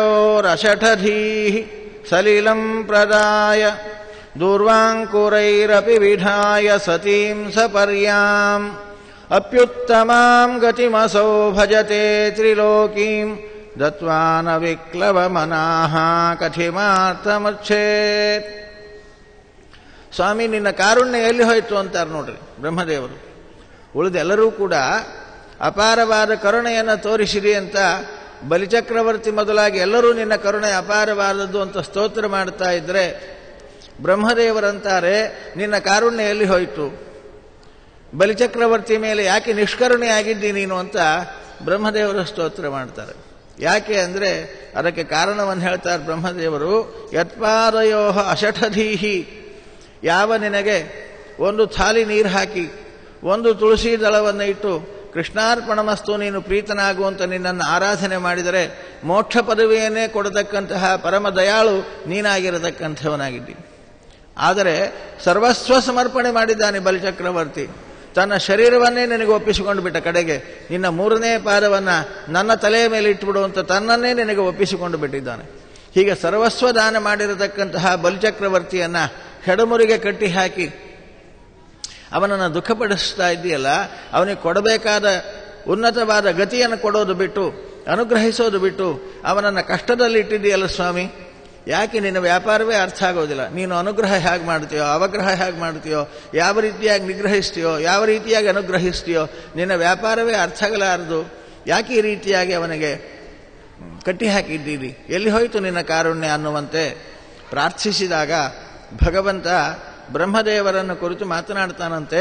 ಬ್ರಹ್ಮಣ್ಯಮನುಗೃಹಾಮಿ ತದ್ವಿತ್ತಂ ವಿಧುನೋಮ್ಯಹಂ ಯನ್ಮದಃ ಪುರುಷಸ್ತಬ್ಧೋ ಲೋಕಂ ಮಾಂಚಾವಮನ್ಯತೆ. ಬ್ರಹ್ಮನ್ ನನ್ನ ಅನುಗ್ರಹದ ವೈಭವನೇ ಬೇರೆ ಇರ್ತದಂತಾನೆ ಭಗವಂತ. ನಾನು ಕೊಟ್ಟು ಅನುಗ್ರಹಿಸ್ತೇನೆ, ಕಸಿದುಕೊಂಡು ಅನುಗ್ರಹಿಸ್ತೇನೆ. ನನ್ನ ಅನುಗ್ರಹದ ವಿಚಾರಗಳು ಬೇರೆ ಬೇರೆ ಇರ್ತದೆ. ಕೊಟ್ಟೆ, ಇದು ಮಾತ್ರ ಅನುಗ್ರಹ ಅಲ್ಲ. ಕಸಿದುಕೊಂಡ್ರು, ಕಷ್ಟ ಕೊಟ್ಟರು, ದಂಡಿಸಿದರೂ ಅದರಲ್ಲಿ ನನ್ನ ಹಿಂದೆ ಒಂದು ಅನುಗ್ರಹದ ದೃಷ್ಟಿ ಇರ್ತಾರೆ. ಅದನ್ನು ಆಲೋಚನೆ ಮಾಡು ಅಂತಾರವರು. ಅಲ್ಲಿ ಕಸಿದುಕೊಳ್ಳೋದರಲ್ಲಿ ಏನು ಆಶ್ಚರ್ಯ, ಏನು ಅನುಗ್ರಹ ಅಂದರೆ ಯನ್ಮದಃ ಪುರುಷ ಸ್ತಬ್ಧ ಲೋಕಂ ಮಾಂಚಾವಮನ್ಯತೆ ಅಂತಾನೆ ಭಗವಂತ. ಯಾವ ಸಂಪತ್ತನ್ನು ಕೊಡುವುದರಿಂದ ಮದೋನ್ಮತ್ತನಾಗಿ ನನ್ನವರನ್ನ ಅವಮಾನ ಮಾಡತಕ್ಕಂಥವರಾಗ್ತಾರೋ ಅಂತಹ ಸಂಪತ್ತನ್ನು ನನ್ನ ಭಕ್ತರಿಗೆ ನಾನು ಕೊಡೋದಿಲ್ಲ, ನಾನು ಕಸಿದುಕೊಳ್ತೇನೆ. ಅದೇ ಅವರಿಗೆ ಮಾಡುವ ಅನುಗ್ರಹ. ನನ್ನನ್ನು ನಿಂದೆ ಮಾಡದಂತೆ ಮಾಡಿದನಲ್ಲ, ಇದೇ ಅವರಿಗೆ ಮಾಡುವ ಅನುಗ್ರಹ ಅಂತಾನೆ ಭಗವಂತ. ಅರ್ಥ ಆಗಲಿಲ್ಲ. ಭಗವಂತ ಮತ್ತೊಂದು ಶ್ಲೋಕದಲ್ಲಿ ಅದನ್ನು ವಿವರಿಸ್ತಾನೆ. ಜನ್ಮ ಕರ್ಮ ವಯೋರೂಪ ವಿದ್ಯೈಶ್ವರ್ಯ ಧನಾದಿಭಿಃ ಯದ್ಯಸ್ಯ ನ ಭವೇ ಸ್ತಂಭಃ ತತ್ರಾಯಂ ಮದನುಗ್ರಹಃ. ನನ್ನ ಭಕ್ತರಿಗೆ ನಾನು ಕೊಡೋದೇ ಇಲ್ಲ. ಸಾಮಾನ್ಯವಾಗಿ ಲೋಕದಲ್ಲಿ ಹೀಗೆ ಅಂತಾರೆ ನನ್ನನ್ನು, ಭಕ್ತರನ್ನೇ ಕಾಡ್ತಾನೆ ದೇವರು ಅಂತ. ನಾನು ಯಾರನ್ನೂ ಕಾಡೋದಿಲ್ಲ. ಯಾರು ಪ್ರೀತಿಯಿಂದ ನನ್ನನ್ನು ಆರಾಧನೆ ಮಾಡ್ತಾರೋ ಅವರಿಗೆ ಅನುಗ್ರಹಿಸತಕ್ಕಂಥವನಾಗ್ತೀನಿ. ಎಂತಹ ಅನುಗ್ರಹ ಮಾಡ್ತೀನಿ ಅಂದರೆ ಜನ್ಮ ಕರ್ಮ ವಯೋ ರೂಪ ವಿದ್ಯೆ ಐಶ್ವರ್ಯ ಧನಾಧಿಭಿಃ. ಜನ್ಮ ಮೊದಲನೇದು, ಉತ್ತಮವಾಗಿರತಕ್ಕಂತಹ ಕುಲದಲ್ಲಿ ಅವನಿಗೆ ಜನ್ಮವನ್ನು ಕೊಡತಕ್ಕಂಥವನಾಗ್ತೀನಿ. ಬರೀ ಉತ್ತಮ ಕುಲದಲ್ಲಿ ಹುಟ್ಟೋದಲ್ಲ. ಎರಡನೆಯದು ಕರ್ಮ, ಅವನಿಂದ ಮಾಡಿಸಬೇಕಾದ ಸತ್ಕರ್ಮಗಳನ್ನು ನಾನೇ ಮಾಡಿಸತಕ್ಕಂಥವನಾಗ್ತೀನಿ. ವಯಃ ಮೂರನೇದು, ಆ ಸತ್ಕರ್ಮಗಳನ್ನು ಅನುಷ್ಠಾನ ಮಾಡಲಿಕ್ಕೆ ಬೇಕಾಗಿರತಕ್ಕಂತಹ ಆಯುಷ್ಯವನ್ನು ಕೊಡತಕ್ಕಂಥವನಾಗ್ತೀನಿ. ಒಳ್ಳೆ ರೂಪವನ್ನು ಕೊಡ್ತೀನಿ, ದೇಹದಾರ್ಢ್ಯವನ್ನು ಕೊಡ್ತೀನಿ, ಅಪಾರವಾಗಿರತಕ್ಕಂತಹ ವಿದ್ಯಾ ಜ್ಞಾನವನ್ನು ಕೊಡತಕ್ಕಂಥವನಾಗ್ತೀನಿ. ಸುಖಕ್ಕಾಗಿ ಐಶ್ವರ್ಯವನ್ನು ಕೊಡ್ತೀನಿ, ಒಡೆತನವನ್ನು ಕೊಡ್ತೀನಿ, ಅಪಾರವಾದ ಧನ ಸಂಪತ್ತನ್ನು ಕೊಡ್ತೀನಿ, ಪುತ್ರ ಸಂತಾನ ಸಂಪತ್ತು ಕೊಡ್ತೀನಿ, ಎಲ್ಲ ಕೊಟ್ಟುಕೊಟ್ಟು ಹೋಗ್ತೀನಿ. ಯಾವಾಗ ಭಗವಂತ ಅನುಗ್ರಹಿಸಿ ಇದನ್ನೆಲ್ಲ ಕೊಡ್ತಾ ಇದ್ದಾನೆ ಅನ್ನೋದನ್ನು ಮರಿತಾನೋ ಎಲ್ಲ ಕಿತ್ಕೊಂಡ್ಬಿಡ್ತೀನಿ ಅಂತಾನೆ ಭಗವಂತ. ಎಲ್ಲವನ್ನು ಕಿತ್ಕೊಂಡ್ಬಿಡ್ತೀನಿ. ನನ್ನ ಮರವು, ನನ್ನ ವಿಸ್ಮೃತಿ, ಅದು ಎಲ್ಲ ಕಳ್ಕೊಳ್ಳಿಕ್ಕೆ ಕಾರಣವಾಗತಕ್ಕಂಥದ್ದಾಗ್ತದೆ. ಅದಕ್ಕೆ ಆಚಾರ್ಯರಂತಾರೆ ವಿಸ್ಮರ್ತವ್ಯೋ ನಜಾತುಚಿತ ಸ್ಮರ್ತವ್ಯ ಸತತಂ ವಿಷ್ಣು ವಿಸ್ಮರ್ತವ್ಯೋ ನಜಾತುಚಿತ ಅಂತಾರೆ ಆಚಾರ್ಯರು ಸಂದೇಶ ಕೊಡುವಾಗ. ಎಂದೂ ಭಗವಂತನ ಸ್ಮರಣೆ ತಪ್ಪೋ ಹಾಗಿಲ್ಲ. ಭಗವಂತನನ್ನು ಮರೆಯೋದಕ್ಕೆ ಸಮಾನವಾಗಿರತಕ್ಕಂತಹ ನಿಷೇಧಕಾರಿ ಇನ್ನೊಂದಿಲ್ಲ. ಭಗವಂತನನ್ನು ಎಂದೂ ಮರೆಯಬೇಡ, ಭಗವಂತನ ಎಚ್ಚರ ಇರಲಿ ಅಂತಾರೆ ಆಚಾರ್ಯ ಹೇಳುವಾಗ. ಅದಕ್ಕೆ ಭಗವಂತನ ಸಂದೇಶ ಇದು. ನಾನು ಎಲ್ಲವನ್ನೂ ಕೊಡ್ತೇನೆ, ಭಗವಂತ ಕೊಟ್ಟದ್ದು, ಭಗವಂತ ಅನುಗ್ರಹಿಸಿಕೊಟ್ಟದ್ದು, ಇದೆಲ್ಲ ಭಗವಂತನ ಸಾಮ್ರಾಜ್ಯ. ಭಗವಂತ ನನ್ನ ಉಪಭೋಗಕ್ಕಾಗಿ ಇದನ್ನು ಕೊಟ್ಟಿದ್ದಾನೆ ಅಂತ ಭಗವಂತನ ಸ್ಮರಣ ಪುರಸ್ಸರವಾಗಿ ಇದರ ಉಪಭೋಗ ಇತ್ತೋ ನಾನು ಒಂದೊಂದೇ ಕೊಟ್ಕೋತಾನೆ ಹೋಗ್ತೀನಿ. ಯಾವಾಗ ನನ್ನನ್ನು ಮರೆತು ಇದು ನನ್ನದು, ನಾನು ಸಂಪಾದಿಸಿದ್ದು ನನ್ನದು ಅನ್ನುವ ಅಹಂಕಾರದಿಂದ ವರ್ತಿಸ್ತಾನೋ ಒಂದೊಂದೇ ಕಿತ್ಕೋತು ಹೋಗಿ ಅವನನ್ನು ಎಲ್ಲ ನಾನು ನಾಶ ಮಾಡತಕ್ಕಂಥವನಾಗ್ತೀನಿ. ನನ್ನ ಅನುಗ್ರಹದ ಕ್ರಮ ಹೀಗೆ ಉಂಟು. ಆದರೆ ಬಲಿಚಕ್ರವರ್ತಿ ಎಷ್ಟು ರೀತಿಯಲ್ಲಿ ನಾನು ಪರೀಕ್ಷೆ ಮಾಡಿದರೂ ಕೂಡ ಇವನು ಸತ್ಯದಿಂದ ವಿಚಲಿತನಾಗಲಿಲ್ಲ. ಇವನಿಂದ ನಾನು ಸ್ಥಾನವನ್ನು ಕಸಿದುಕೊಂಡೆ, ಐಶ್ವರ್ಯವನ್ನು ಕಸಿದುಕೊಂಡೆ, ತನ್ನವರನ್ನೆಲ್ಲ ದೂರ ಮಾಡತಕ್ಕಂಥವನಾದೆ, ಸ್ಥಾನಭ್ರಷ್ಟನನ್ನಾಗಿ ಮಾಡಿದೆ, ಹೆಡಮುರುಗಿ ಕಟ್ಟಿಸಿ ಒಗೆದೆ, ಅವನ ಗುರುಗಳಲ್ಲಿ ನಿಂತು ಮಾಡಬಾರದ ಉಪದೇಶಗಳನ್ನು ನಾನೇ ಮಾಡತಕ್ಕಂಥವನಾದೆ. ಏನು ಮಾಡಿದರೂ ಕೂಡ ಬಲಿಚಕ್ರವರ್ತಿ ಸತ್ಯದಿಂದ ವಿಚಲಿತನಾಗಲಿಲ್ಲ, ಪ್ರಾಮಾಣಿಕತನವನ್ನು ತಾನು ಬಿಡಲಿಲ್ಲ, ಕೊಟ್ಟ ಮಾತಿನಂತೆ ಸರ್ವಸ್ವದಾನವನ್ನು ಮಾಡತಕ್ಕಂಥವನಾಗಿದ್ದಾನೆ. ಈಗ ಅವನಿಗೆ ಅನುಗ್ರಹ ಮಾಡ್ತೇನೆ ನೋಡು, ನನ್ನ ಪರೀಕ್ಷೆಯಲ್ಲಿ ಬಲಿಚಕ್ರವರ್ತಿ ತೇರ್ಗಡೆಯಾಗಿದ್ದಾನೆ, ಆದ್ದರಿಂದ ಈಗ ಅವನಿಗೆ ಅನುಗ್ರಹ ಮಾಡ್ತೇನೆ ನೋಡು ಅಂತಾರೆ ಬ್ರಹ್ಮದೇವರಿಗೆ. ಹೀಗೇನೆ ಭಗವಂತ ಮಾಡುವ ಅನುಗ್ರಹ ನಮಗೆ ಅರ್ಥ ಆಗೋದಿಲ್ಲ. ಒಮ್ಮೊಮ್ಮೆ ಕಷ್ಟಕಾಲಕ್ಕೆ ಭಗವಂತ ಭಕ್ತರಿಗೆ ಕಷ್ಟ ಕೊಡ್ತಾನೆ ಅಂತ ಅನ್ನಿಸ್ತದೆ, ಹಾಗಿರೋದಿಲ್ಲ. ಅವನ ಮಾತೃವಿಧ ಹೃದಯ ಅಂತಾರೆ ಶುಕಾಚಾರ್ಯರು. ಅದಕ್ಕೊಂದು ದೃಷ್ಟಾಂತವನ್ನು ಕೊಡ್ತಾರೆ. ಮೇಲುನೋಟಕ್ಕೆ ಅದು ಕಷ್ಟ ಅನ್ನುವಂತೆ ಅನಿಸಿದರೂ ಕೂಡ ಅದರ ಹಿನ್ನೆಲೆಯಲ್ಲಿ ಅಂತಃಕರಣ ಇರ್ತದೆ ಅಂತಾರೆ ಶುಕಾಚಾರ್ಯರು. ಮಗುವಿಗೆ ಜ್ವರ ಬಂದಾಗ ತಾಯಿ ಮಗುವನ್ನು ವೈದ್ಯರಲ್ಲಿ ಕರೆದುಕೊಂಡು ಹೋಗ್ತಾಳೆ. ವೈದ್ಯರು ಪರೀಕ್ಷೆ ಮಾಡಿ ಜ್ವರ ತುಂಬ ಉಲ್ಬಣವಾಗಿದೆ, ಆದ್ದರಿಂದ ಈ ಔಷಧವನ್ನು ಕೊಡ್ರಿ ಅಂತ ಔಷಧವನ್ನು ಕೊಡ್ತಾರೆ ಮಗುವಿಗೆ. ಔಷಧದ ಜೊತೆಯಲ್ಲಿ ತಾಯಿಗೆ ಹೇಳ್ತಾರೆ, ಜ್ವರ ಕಡಿಮೆ ಆಗುವವರೆಗೆ ಸ್ವಲ್ಪ ಪಥ್ಯದಲ್ಲಿಡ್ರಿ, ಹುರಿದ ಕರಿದ ಪದಾರ್ಥಗಳನ್ನು ತಿನ್ಲಿಕ್ಕೆ ಕೊಡಬೇಡ್ರಿ, ಔಷಧದ ಜೊತೆ ಪಥ್ಯ ಇರಬೇಕು, ಪಥ್ಯ ಇಲ್ಲದೇ ಇದ್ರೆ ಔಷಧ ಕೆಲಸ ಮಾಡೋದಿಲ್ಲ, ಸ್ವಲ್ಪ ಪಥ್ಯದಲ್ಲಿಡ್ರಿ. ಹೀಗೆ ಹೇಳಿ ಔಷಧವನ್ನು ಕೊಟ್ಟು ಪಥ್ಯವನ್ನು ವಿವರಿಸಿ ಕಳಿಸಿದರು ವೈದ್ಯರು. ಮನೆಗೆ ತಾಯಿ ಬಂದ್ಲು. ಮನೆಯಲ್ಲಿ ಏನೋ ಒಂದು ಹಬ್ಬ, 4 ಜನ ಬ್ರಾಹ್ಮಣರಿಗೆ ಆಮಂತ್ರಣ ಕೊಟ್ಟರು, ವಿಶೇಷವಾಗಿರತಕ್ಕಂತಹ ಅಡಿಗೆ ಮಾಡಿದರು. ಅಡಿಗೆ ಮಾಡಿ ಬೇಕಾದಷ್ಟು ಪದಾರ್ಥಗಳನ್ನು ಬ್ರಾಹ್ಮಣರಿಗೆ ಅತಿಥಿಗಳಿಗೆ ಹಾಕಿ ಊಟ ಮಾಡಿಸ್ತಾ ಇದ್ದಾರೆ. ಅವರು ಬೇಡ ಅಂದರೂ ಕೂಡ ಆ ಪದಾರ್ಥಗಳನ್ನು ಹಾಕಿ ಊಟ ಮಾಡ್ರಿ ಅಂತ ಆತಿಥ್ಯವನ್ನು ಕೊಡ್ತಾ ಇದ್ದಾರೆ ತಂದೆ ತಾಯಿಗಳು. ಆ ಸಮಯದಲ್ಲಿ ವಿಶೇಷವಾದ ಪದಾರ್ಥಗಳನ್ನು, ಕರಿದ ಪದಾರ್ಥಗಳನ್ನು ಆ ಮಗು ತಾನು ಬಯಸಿ ತನಗೂ ಆ ಪದಾರ್ಥಗಳು ಬೇಕು ಅಂತ ಹಠ ಮಾಡಿದಾಗ ತಾಯಿ ಕೊಡೋದಿಲ್ಲ. ಯಾಕೆ? ಜ್ವರ ಉಲ್ಬಣ ಆಗ್ತದೆ. ವೈದ್ಯರು ಹೇಳಿದ್ದಾರೆ ಇದಕ್ಕೆ ಅಪಥ್ಯ ಮಾಡಿಸಬೇಡ್ರಿ ಅಂತ. ಅಪಥ್ಯ ಮಾಡಿದರೆ ಜ್ವರ ಉಲ್ಬಣ ಆಗ್ತದೆ, ಔಷಧ ಕೆಲಸ ಮಾಡೋದಿಲ್ಲ. ಅದಕ್ಕೋಸ್ಕರವಾಗಿ ಆ ಕರಿದ ಪದಾರ್ಥಗಳನ್ನು ತಿನ್ನಿಸಬೇಡ್ರಿ ಅಂತ ವೈದ್ಯರು ಹೇಳಿದ್ದಾರೆ. ಅದಕ್ಕೋಸ್ಕರವಾಗಿ ಮಗು ಎಷ್ಟೇ ಹಠ ಮಾಡಿದರೂ ಕೂಡ ಕರಿದ ಪದಾರ್ಥಗಳನ್ನು ಮಗುವಿಗೆ ತಾಯಿ ಕೊಡೋದಿಲ್ಲ. ತಾಯಿ ಮಗುವಿಗೆ ಕೊಡಲಿಲ್ಲ ಅಂದರೆ ಆ ಕೊಡದೇ ಇರುವುದರಲ್ಲಿಯೂ ಕೂಡ ತಾಯಿಯ ಅಂತಃಕರಣ ಉಂಟು. ಎಂತಹ ತಾಯಿರಿ ನಿಷ್ಕರುಣಿ, ಮಗು ಅಷ್ಟು ಅಳುತ್ತಾ ಇದೆ, ಕೊಡಬಾರ್ದ, ಕೊಟ್ಟರೆ ಉಳ್ದೇನು ಗಂಟು ಹೋಗ್ತದೆ. ಇಷ್ಟೆಲ್ಲ ಬೇಡ ಅಂದರೆ ಬ್ರಾಹ್ಮಣರಿಗೆ ಹಾಕಿ ತಿನ್ನಿಸ್ತಾ ಇದ್ದಾರೆ, ಆ ಮಗು ಕೇಳಿದರೆ ಒಂದು ಕೊಡ್ತಾ ಇಲ್ಲ ಅಂತ ತಾಯಿಯನ್ನು ಯಾರಾದರೂ ಬೈತಾರ? ಬಯೋದಿಲ್ಲ. ಕೊಟ್ಟರೆ ಮಗುವಿಗೆ ಅಹಿತ ಆಗ್ತದೆ. ಮಗುವಿಗೆ ಹಿತ ಯಾವುದೂ ಗೊತ್ತಿಲ್ಲ, ಅಹಿತ ಯಾವುದೂ ಗೊತ್ತಿಲ್ಲ. ತನ್ನ ಹಿತಾಹಿತಗಳನ್ನು ತಿಳಿಯಲಾರದೆ ಮಗು ಬಯಸ್ತಾ ಇದೆ. ಆದರೆ ಮಗುವಿಗೆ ಯಾವುದು ಕೊಟ್ಟರೆ ಹಿತ, ಯಾವುದು ಕೊಟ್ಟರೆ ಅಹಿತ ತಾಯಿ ಗೊತ್ತುಂಟು. ಆದ್ದರಿಂದ ಮಗುವಿಗೆ ಯಾವುದು ಹಿತವೋ ಅದನ್ನೇ ಕೊಡ್ತಾಳೆ, ಅಹಿತವಾದದನ್ನು ಕೊಡೋದಿಲ್ಲ. ಹಾಗೆ ತಾಯಿಯ ಅಂತಃಕರಣ ಅದು ಭಗವಂತನಲ್ಲಿ ನಾವು ಕಾಣಬೇಕು ಅಂತಾರೆ ಶುಕಾಚಾರ್ಯರು. ಯಾವುದನ್ನು ತನ್ನ ಭಕ್ತರಿಗೆ ಕೊಟ್ಟರೆ ಹಿತವಾಗ್ತದೋ ಅದು ಭಗವಂತನಿಗೆ ಗೊತ್ತು. ನಮಗೆ ಹಿತ ಯಾವುದು ಅನ್ನೋದು ನಮಗೆ ಗೊತ್ತಿರೋದಿಲ್ಲ. ಅಹಿತವಾಗಿರತಕ್ಕಂಥದ್ದನ್ನು ಬಯಸಿ ನಾವು ಪುನಃ ಸಂಸಾರದ ರೋಗದಲ್ಲಿ ಬಳಲಬೇಕಾಗ್ತದೆ. ಅದಕ್ಕೋಸ್ಕರವಾಗಿ ಸಂಸಾರದ ರೋಗ ಬರದಂತೆ ಭಗವಂತ ಭಕ್ತರನ್ನು ಪಥ್ಯದಲ್ಲಿ ಇಡುವುದಕ್ಕೋಸ್ಕರವಾಗಿ ಅಹಂಕಾರಕ್ಕೆ, ಭಗವಂತನ ವಿಸ್ಮೃತಿಗೆ ಕಾರಣವಾಗತಕ್ಕಂತಹ ಸಂಪತ್ತು ಮೊದಲಾಗಿರತಕ್ಕಂಥದ್ದನ್ನು ಭಗವಂತ ತನ್ನ ಭಕ್ತರಿಗೆ ಕೊಡೋದಿಲ್ಲ, ಪಥ್ಯದಲ್ಲಿಡ್ತಾನೆ ಅಂತಾರೆ ಶುಕಾಚಾರ್ಯರು. ಅದಕ್ಕೋಸ್ಕರವಾಗಿ ಈ ರೀತಿಯಾಗಿ ಪಥ್ಯದಲ್ಲಿಟ್ಟು ಆಮೇಲೆ ವೈದ್ಯರ ಹತ್ರ ಹೋದಲು ತಾಯಿ. ಹೋದ ಮೇಲೆ ವೈದ್ಯರು ಪರೀಕ್ಷೆ ಮಾಡಿದರು. ಜ್ವರ ಎಲ್ಲ ಕಡಿಮೆ ಆಗಿದೆ, ಇನ್ನು ಏನು ಬೇಕಾದರೂ ತಿನ್ನಿಸಬಹುದು ಅಂತ ಹೇಳಿದಾಗ ಮನೆಯಲ್ಲಿ ಯಾವ ಹಬ್ಬ ಇಲ್ಲ, ಅನೇಕ ಕರಿದ ಪದಾರ್ಥಗಳನ್ನು ಮಾಡಿ ಮಗುವಿಗೆ ತಿನ್ನಿಸ್ತಾಳೆ ತಾಯಿ. ಬೇಕಾದಷ್ಟು ತಿನ್ನು ಅಂತ ಕೊಡ್ತಾಳೆ. ಹಾಗೆ ಭಗವಂತ ಯಾವಾಗ ನಾನು ಇವರಿಗೆ ಸಂಪತ್ತನ್ನು ಕೊಟ್ಟರೆ ಇವರು ನನ್ನನ್ನು ಮರೆಯೋದಿಲ್ಲ, ಇವರಿಗೆ ಅಹಂಕಾರ ಬರೋದಿಲ್ಲ ಅಂತ ಭಗವಂತನಿಗೆ ಗ್ಯಾರಂಟಿ ಆಗ್ತಾರೋ ಆಗ ಭಗವಂತ ಭಕ್ತರಿಗೆ ಕೊಡ್ತಾನೆ ಅಂತಾರೆ ಶುಕಾಚಾರ್ಯ. ಹಾಗಿರ್ತದೆ ಅವನ ಪರೀಕ್ಷೆ, ಅವನ ಅಂತಃಕರಣ. ತಾಯಿಯ ಅಂತಃಕರಣವನ್ನು ನಾವು ಭಗವಂತನಲ್ಲಿ ಹೀಗೆ ಕಾಣಬೇಕಪ್ಪ ಅಂತಾರೆ ಶುಕಾಚಾರ್ಯರು ಪರೀಕ್ಷಿತ ರಾಜನಿಗೆ.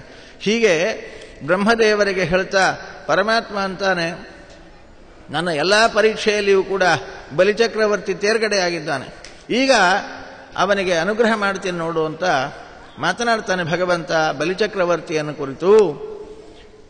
ಸಾವರಣೇರಂತರಸ್ಯಾಯಂ ಭವಿತೇಂದ್ರೋ ಮದಾಶ್ರಯಃ ಇಂದ್ರ ಪದವಿಯಲ್ಲಿ ಇರತಕ್ಕಂತಹ ಬಲಿಚಕ್ರವರ್ತಿ ಅವನ ಸ್ಥಾನವನ್ನು ಕಸಿದುಕೊಂಡಿದ್ದೀನಿ. ಆದರೆ ಮುಂದಿನ ಮನ್ವಂತರದಲ್ಲಿ ಇಡೀ ಮನ್ವಂತರ ಕಾಲ ಇಂದ್ರ ಪದವಿಯನ್ನು ಆಳತಕ್ಕಂಥವನಾಗ್ತಾನೆ ಬಲಿಚಕ್ರವರ್ತಿ. ನಾನು ಅನುಗ್ರಹ ಮಾಡ್ತಾ ಇದ್ದೇನೆ ಅಂತಾನೆ ಬ್ರಹ್ಮದೇವರ ಮುಂದೆ. ಇಡೀ ಮನ್ವಂತರ ಕಾಲ, ಒಂದು ಮನ್ವಂತರ ಕಾಲ ಇಂದ್ರ ಪದವಿಯನ್ನು ಆಳ್ತಾನೆ ಬಲಿಚಕ್ರವರ್ತಿ.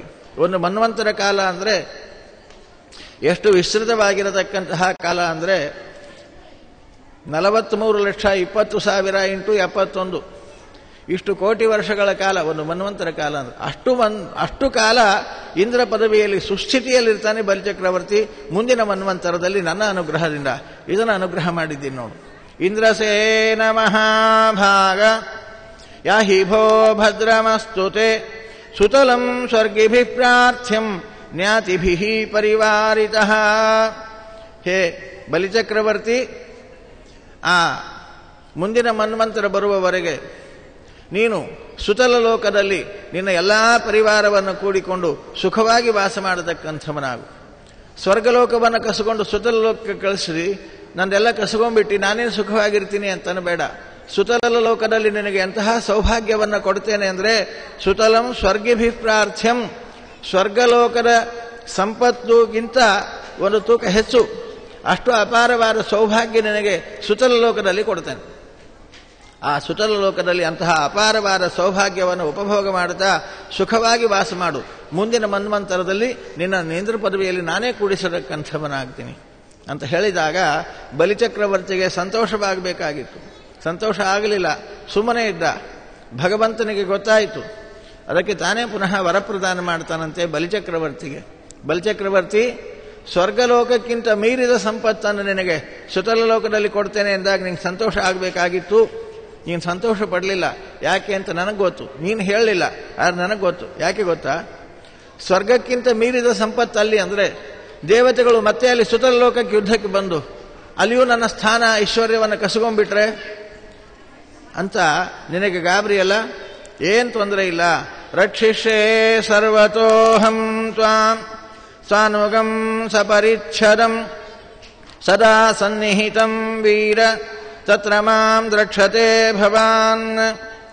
ಅಲ್ಲಿ ಯಾವ ದೇವತೆಗಳು ನಿನಗೆ ತೊಂದರೆ ಕೊಡೋದಿಲ್ಲ, ನಿನ್ನ ಮೇಲೆ ಯುದ್ಧಕ್ಕೆ ಯಾರೂ ಬರೋದಿಲ್ಲ. ಯಾಕೆ ಗೊತ್ತಾ? ನಿನಗೆ ರಕ್ಷಕನಾಗಿ, ನಿನ್ನ ದ್ವಾರಪಾಲಕನಾಗಿ, ಗದಾಪಾಣಿಯಾಗಿ ನಾನೇ ನಿಲ್ತೇನೆ. ಸುಖವಾಗಿ ನೀನು ಸುತಲ ಲೋಕದಲ್ಲಿರು. ನನ್ನ ಚಕ್ರವನ್ನು ರಕ್ಷಣೆಗಾಗಿ ನಿನಗೆ ಕೊಡ್ತೇನೆ. ನನ್ನ ಚಕ್ರ ರಕ್ಷಣೆ ಮಾಡುತ್ತದೆ ನಿನ್ನನ್ನು. ನಾನೇ ದ್ವಾರಪಾಲಕನಾಗಿ, ಗದಾಪಾಣಿಯಾಗಿ ನಿನ್ನ ಬಾಗಿಲಲ್ಲಿ ನಿಲ್ಲತಕ್ಕಂಥವನಾಗ್ತೀನಿ. ನಿನ್ನ ದೈತ್ಯ ದಾನವರ ಸಕಲ ಸಮೂಹವನ್ನು ಕೂಡಿಕೊಂಡು ಸುತಲ ಲೋಕದಲ್ಲಿ ಸುಖವಾಗಿರತಕ್ಕಂಥವನಾಗು.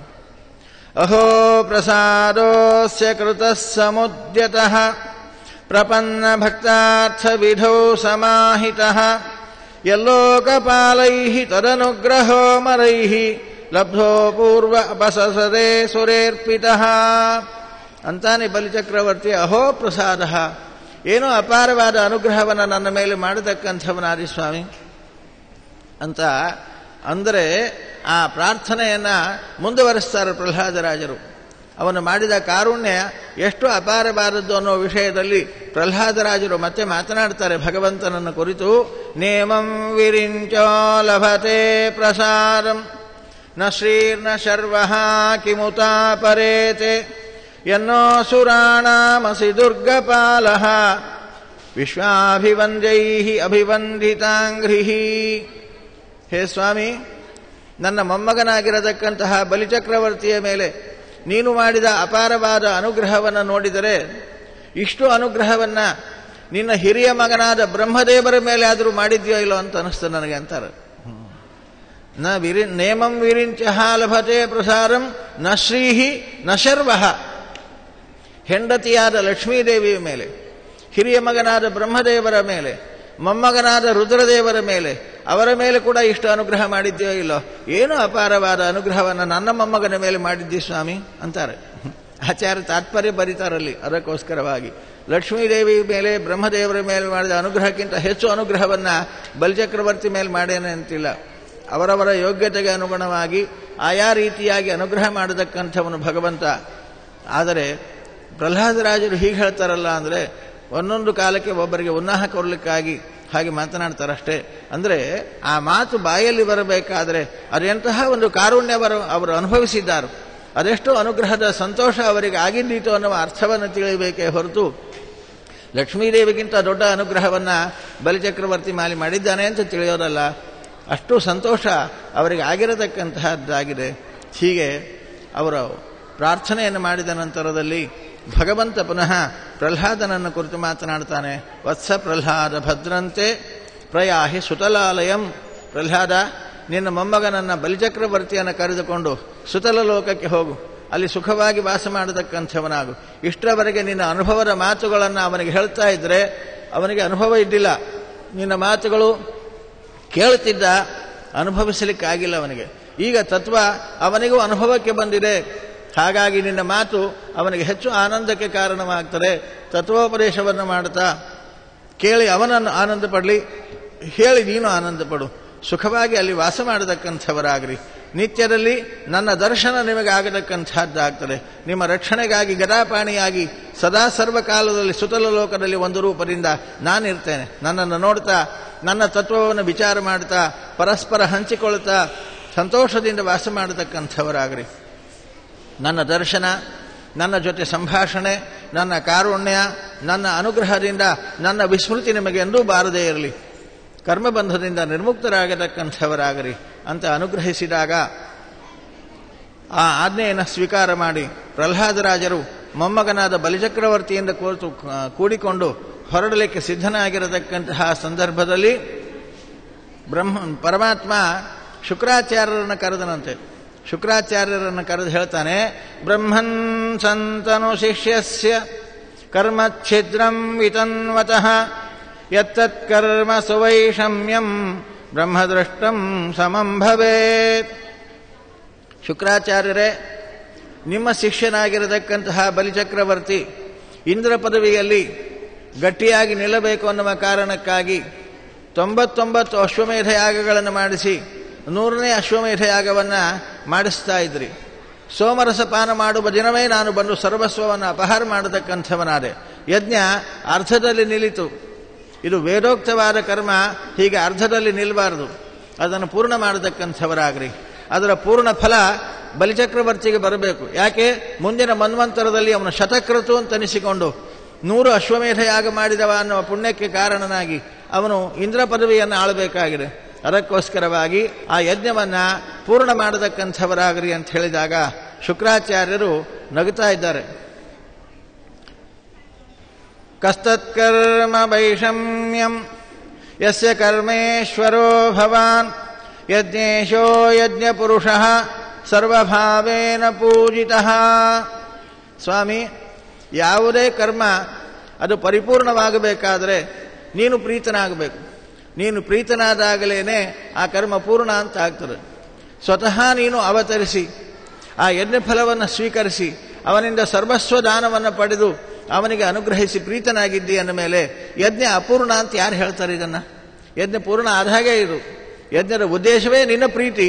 ನೀನೇ ಸ್ವತಃ ಬಂದು ಅನುಗ್ರಹಿಸಿ ಪ್ರೀತನಾಗಿದ್ದೀನಿ ಅಂತ ಹೇಳ್ತಾ ಇರುವಾಗ ಯಜ್ಞ ಇನ್ನೂ ಪೂರ್ಣ ಆಗಿಲ್ಲ ಅಂತ ಯಾರು ಹೇಳ್ತಾರೆ? ಇದನ್ನು ಇದು ಯಜ್ಞ ಪೂರ್ಣ ಆದ ಹಾಗೇನೆ ಅಂತ ಹೇಳಿದಾಗ ಭಗವಂತ ನಕ್ಕು ಮಾತನಾಡ್ತಾನೆ. ಆದರೂ ಲೋಕದಲ್ಲಿ ಯಜ್ಞ ಅರ್ಧಕ್ಕೆ ನಿಲ್ಲಿತು ಅಂತ ಆಗಬಾರದು. ವೇದೋಕ್ತವಾದ ಕರ್ಮ, ಉಳಿದ ಕರ್ಮಭಾಗವನ್ನು ಪೂರ್ಣ ಮಾಡತಕ್ಕಂಥವರಾಗ್ರಿ.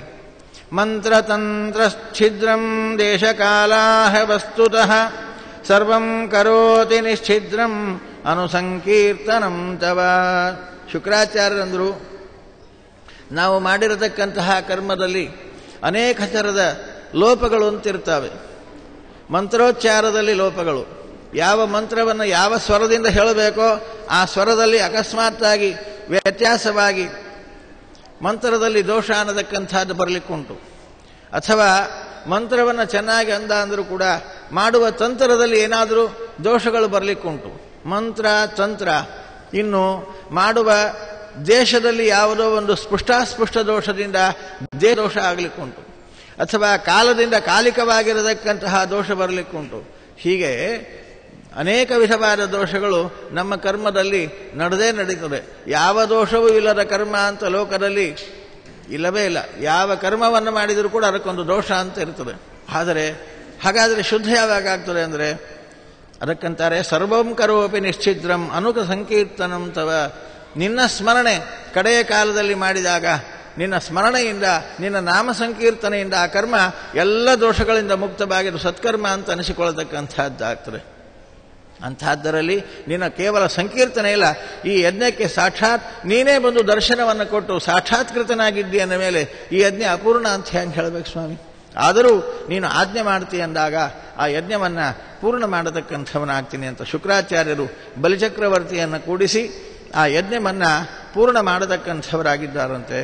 ನಂತರದಲ್ಲಿ ಬಲಿಚಕ್ರವರ್ತಿ ಸುತಲ ಲೋಕವನ್ನು ಕುರಿತು ಪ್ರಹ್ಲಾದರಾಜರಿಂದ ಕೂಡಿಕೊಂಡು ತಾನು ಪ್ರಯಾಣ ಮಾಡತಕ್ಕಂಥವನಾಗಿದ್ದಾನೆ. ದೇವೇಂದ್ರನನ್ನು ಕರೆದು ಎಲ್ಲ ಇಡೀ ಸ್ವರ್ಗದ ಐಶ್ವರ್ಯವನ್ನು ದೇವೇಂದ್ರನಿಗೆ ಕೊಟ್ಟು ಬಿಟ್ಟಿದ್ದಾನಂತೆ. ತಾಯಿಯಾಗಿರತಕ್ಕಂಥ ಅದಿತಿ ದೇವಿಯನ್ನು ಕರೆದು ಹೇಳ್ತಾನೆ, ಅಮ್ಮ, ನಿನ್ನ ಮನಸ್ಸಿಗೆ ಸಂತೋಷವಾಯಿತಾ? ನಿನ್ನ ಮಕ್ಕಳು ರಾಜ್ಯ ಐಶ್ವರ್ಯಗಳನ್ನು ಪಡೆದದ್ದನ್ನು ನೋಡಬೇಕು ಅಂತ ಬಯಸಿ ಪಯೋವ್ರತವನ್ನು ಮಾಡಿದೆ ನನ್ನ ಪ್ರೀತಿಗಾಗಿ, ನನ್ನ ಅನುಗ್ರಹದಿಂದ ನಿನ್ನ ಮಕ್ಕಳು ಪುನಃ ರಾಜ್ಯ ಐಶ್ವರ್ಯಗಳನ್ನು ಪಡೆಯತಕ್ಕಂಥವರಾಗಿದ್ದಾರೆ ನೋಡು ಅಂತ ಹೇಳಿದಾಗ ದೇವೇಂದ್ರ ಬಂದು ವಾಮನ ದೇವರನ್ನು ಕುರಿತು ಮಾತನಾಡ್ತಾನೆ. ನಾನು ಇಂದ್ರ, ನೀನು ಉಪೇಂದ್ರ, ನನ್ನ ಸಹೋದರನಾಗಿ ಅವತಾರ ಮಾಡಿದೆ. ಆದರೂ ಇದು ನನ್ನದಲ್ಲ ಸ್ವಾಮಿ, ನೀನೇ ಅನುಗ್ರಹಿಸಿ ಕೊಟ್ಟದ್ದು, ಇದೆಲ್ಲ ನಿನ್ನದಾಗಿರತಕ್ಕಂತಹದ್ದಾಗಿದೆ. ಆದ್ದರಿಂದ ಮೇಲಿಂದ ಮೇಲೆ ದೈತ್ಯರ ಹಾವಳಿಯಿಂದ ನೀನು ಕೊಟ್ಟದ್ದನ್ನು ನಾನು ಕಳ್ಕೊತಾ ಇದ್ದೀನಿ. ಆದ್ದರಿಂದ ಇಲ್ಲಿ ದೈತ್ಯರು ಕೂತು ಇದು ಅಶುದ್ಧವಾಗಿದೆ, ನೀನು ಕೂತು ಇದನ್ನು ಪುನಃ ಶುದ್ಧಿ ಮಾಡಿ ನನಗೆ ಕೊಡತಕ್ಕಂಥವನಾಗುವಂತ ಆ ಸ್ವರ್ಗಲೋಕದ ಸಿಂಹಾಸನದಲ್ಲಿ ವಾಮನ ದೇವರನ್ನು ಉಪೇಂದ್ರನನ್ನು ಕೂಡಿಸಿ ಉಪೇಂದ್ರ ಪಟ್ಟಾಭಿಷೇಕ ಮಹೋತ್ಸವ ಅಂತ ದೇವೇಂದ್ರ ಮಾಡತಕ್ಕಂಥವನಾಗಿದ್ದಾನಂತೆ. ಎಲ್ಲ ದೇವತೆಗಳು ಉಪೇಂದ್ರ ಪಟ್ಟಾಭಿಷೇಕದಲ್ಲಿ ಬ್ರಹ್ಮ ಶರ್ವ ಕುಮಾರಶ್ಚ ಭೃಗ್ವಾದ್ಯಾಹ ಮುನಯೋ ನೃಪ ಪಿತರಃ ಸರ್ವಭೂತಾನಿ ಸಿದ್ಧಾಹ ವೈಮಾನಿಕಾಶ್ಚಯೇ. ದೇವತೆಗಳು, ಸಿದ್ಧರು, ಗಂಧರ್ವರು, ಕಿನ್ನರರು, ಕಿಂಪುರುಷರು ಎಲ್ಲರೂ ಆ ಉಪೇಂದ್ರ ಪಟ್ಟಾಭಿಷೇಕ ಮಹೋತ್ಸವದಲ್ಲಿ ಕಲಿತು ಸಂತೋಷ ಪಡತಕ್ಕಂಥವರಾಗಿದ್ದಾರಂತೆ. ಯೈರಂ ದೇವದೇವಸ್ಯ ಹರೇರದ್ಭುತ ಕರ್ಮಣಃ ಅವತಾರಾನುಚರಿತಂ ಶೃಣ್ವನ್ಯಾತಿ ಪರಾಂ ಗತಿಂ. ನೋಡು ಪರೀಕ್ಷಿತ, ವಿಸ್ತಾರವಾಗಿ ಈ ವಾಮನಾವತಾರದ ಕಥೆಯನ್ನು ಕೇಳಬೇಕು ಅಂತ ಬಯಸಿದಿ.